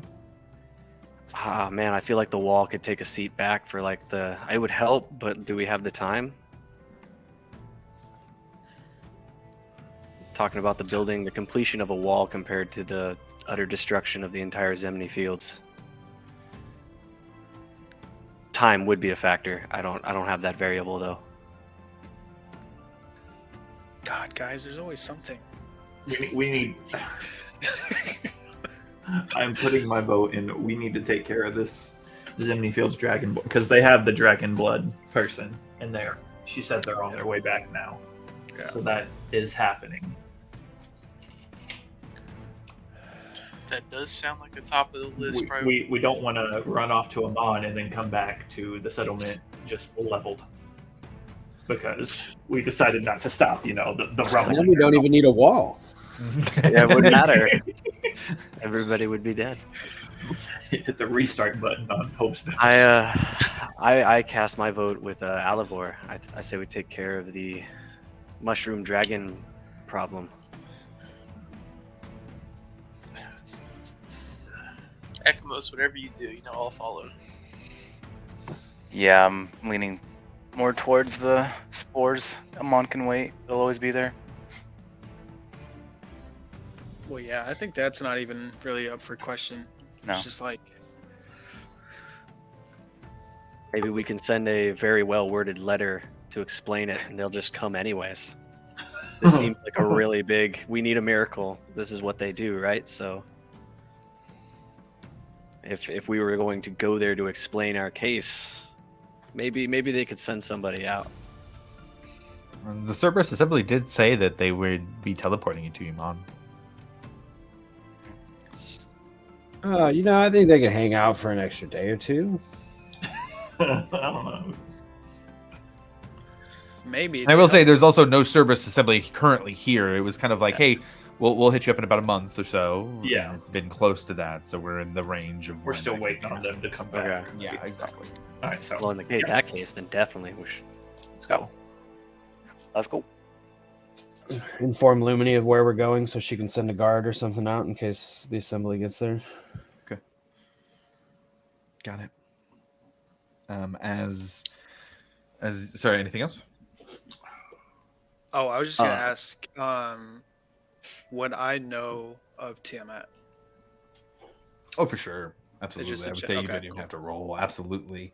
If you want to roll a history check, you can get a real big breakdown, but especially being a paladin of Chantry of the Dawn, you would have to have been taught about Tiamat. Just for Didn't the you sake- also ask for the Chantry to build a thing to Tiamat here? Bahamut. Bahamut, which is so Tiamat is That's the a good betrayer joke. god. I was like, Bahamut man, is the Dark the prime deity. Platinum? So, Yeah. yeah, the platinum dragon. So they are essentially opposite gods of each other. The Bahamut Okay. is positively aligned, like good aligned. Tiamat is not. Tiamat is very evil. Hey, what are the chances of that? You know.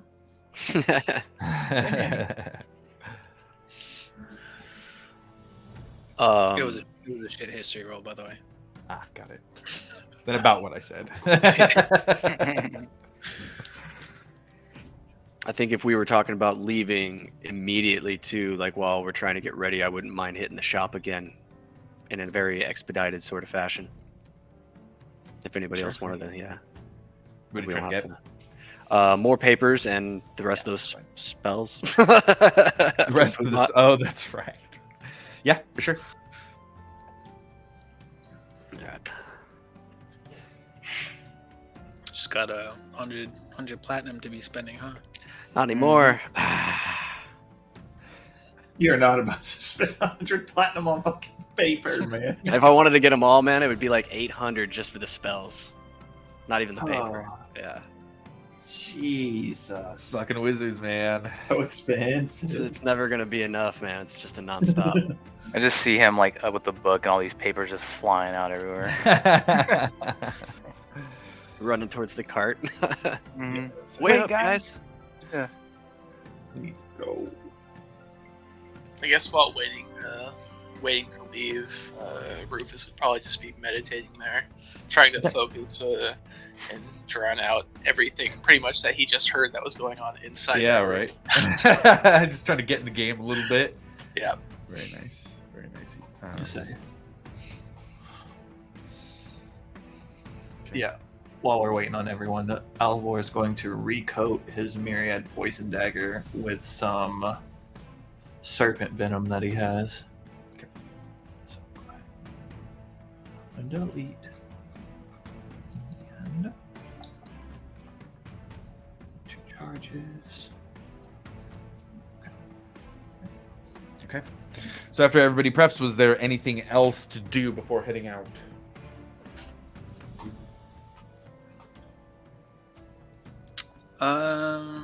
We should probably someone notify Lumini. Just say, hello. Let her know we're gonna leave. Yeah, I'll go let her know. Oh, okay. Thank Yeah. you, Varric. You walk into her tent right as the 4 Myriad spies are being taken out. She just kind of has a very angry look on her face still. Well, there won't be any problem. Won't be a problem to us anymore. As I'm walking by, I just casually whisper, "Losers." I love it. Oh, the guy. Fuck, man. Yeah, I just wanted to stop by, say, well, we got another thing that we have to go take care of, so we'll be heading out. We are expecting the Cerberus Assembly to show up at some point. If we are not back by then, if you could give them word of the situation. We can. Or rather, I can. If that is necessary. But if it is simply to pass on word. And would you have explained to her? Because I think she left by the time you guys found out the rest. Or was she there when you did the map stuff? I think she was there when She was there. Okay, yeah, she was there. Okay, got it. So then she'd say if it is just simply word that needs to be passed on, I could leave that in the hands of somebody else. Sounds like you all might need another hand in this fight. Oh, you're coming? If you would have me. I mean, of course, but who's gonna look after the settlement? We have more hands than we did when you first arrived, Varric. We've got many of them that are very, very capable. It seems like we are going to seek the danger out ourselves, are we not? That we are. If you prefer I stay, I can. I understand the extra precaution, but I'm itching for a fight, if I'm being honest. And I would love to see this seen through to the end. Then by all means, come join. And here I thought you were gonna ask me for a drink. And she grabs a sword off of the kind of like side table here, straps it on, and while she's doing, gives a smile. That comes after we kill these motherfuckers. And it does. So cute.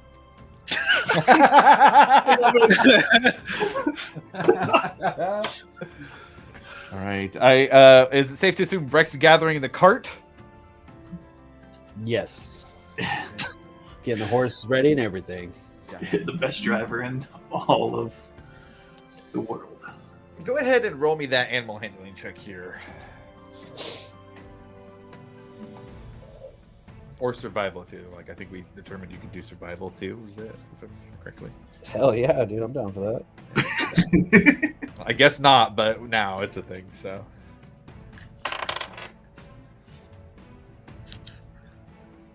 12. A 12. Okay, got it. Easy enough, but no, you didn't gain any time. But what I'll say is, with that, in the middle of the day, Bastion's Watch heads out on the road. Not on the road, really, on the path. It's to really near Icehaven, to the Colton Lock, to the entrance to the underground that Ophelia Mardoon had indicated. You spend the rest of the day traveling, and all of the next as well. It's not a short trip. But by the morning of the third day of travel, you all see, as you wake, snow falling on the ground. Large mushrooms growing in the area, clustered around smaller ones that seem to spread out across the entirety of the fields. At least in the entirety of your vision from where you can see here. Varric, you look at the map and the spot that it was marked. You will be a few hundred feet away when you see them.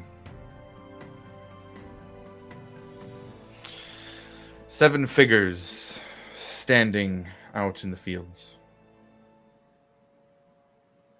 You see creatures among them. Even from this distance, you can tell from the physique. These are the Dragonborn that you seek. Ophelia told you that they would know that this place would be watched. You stand waiting for whatever's next in this fight against these Dragonborn, these druids, these followers of Tiamat.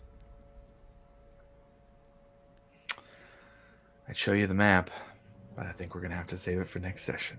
Yep, God. Ugh.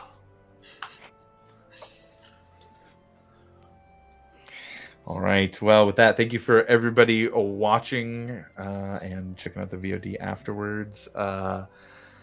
We will catch you in 2 weeks' time here, March 19th, to see how this plays out on the Zemni Fields. Thanks for tuning in. We'll catch you next time.